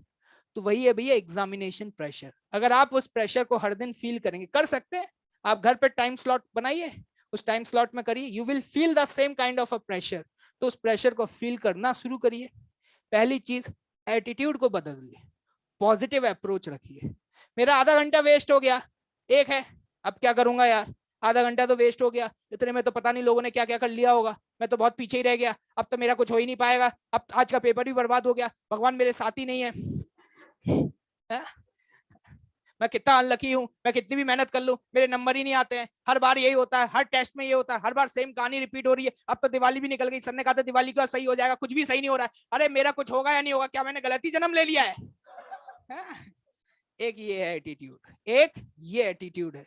और दूसरा है, अरे ठीक है आधा घंटा ही तो वेस्ट हुआ, चलन दो वैसे जीवन में बहुत कुछ वेस्ट किया है कोई दिक्कत नहीं है, बचा हुआ तो है, आधे घंटे के बाद 150 मिनट तो बचे हैं, उसी को यूज कर लेते हैं, कुछ तो करके आएंगे, जीरो से तो अच्छा है कुछ पॉजिटिव में तो आएगा। एक ये है अपने आप को समझाने का तरीका, ये आप खुद अपने आप को खुद ही समझा सकते हो, कोई और नहीं समझा सकता, ये भी याद रखना। मैं चाहे कितनी भी बातें कर लूं, यहाँ अच्छी लग रही होंगी, यहाँ से निकलने के बाद अभी जाके जो 2.5 कुंटल खाओगे ना रोटियां और 2 किलो चावल, तो यहाँ से एंटर हुई है, यहाँ से बाहर निकल जाएंगी, ठीक है, मास कंजर्वेशन, एनर्जी कंजर्वेशन, यहाँ से एंटर और यहाँ से बाहर। ये सारे एटीट्यूड आपको डेवलप करने पड़ेंगे if you are preparing for a JEE exam, that's all, ठीक है। और ये आपको सीखना पड़ेगा। लाइफ में इस तरीके के चैलेंज आपको हर दिन मिलेंगे, लेकिन पॉजिटिव अप्रोच रखोगे तो डेफिनेटली जहां हो वहां से आगे बढ़ोगे, और अगर नेगेटिव अप्रोच रखोगे तो जहां हो वहां से भी नीचे चले जाओगे। चलिए समाप्त।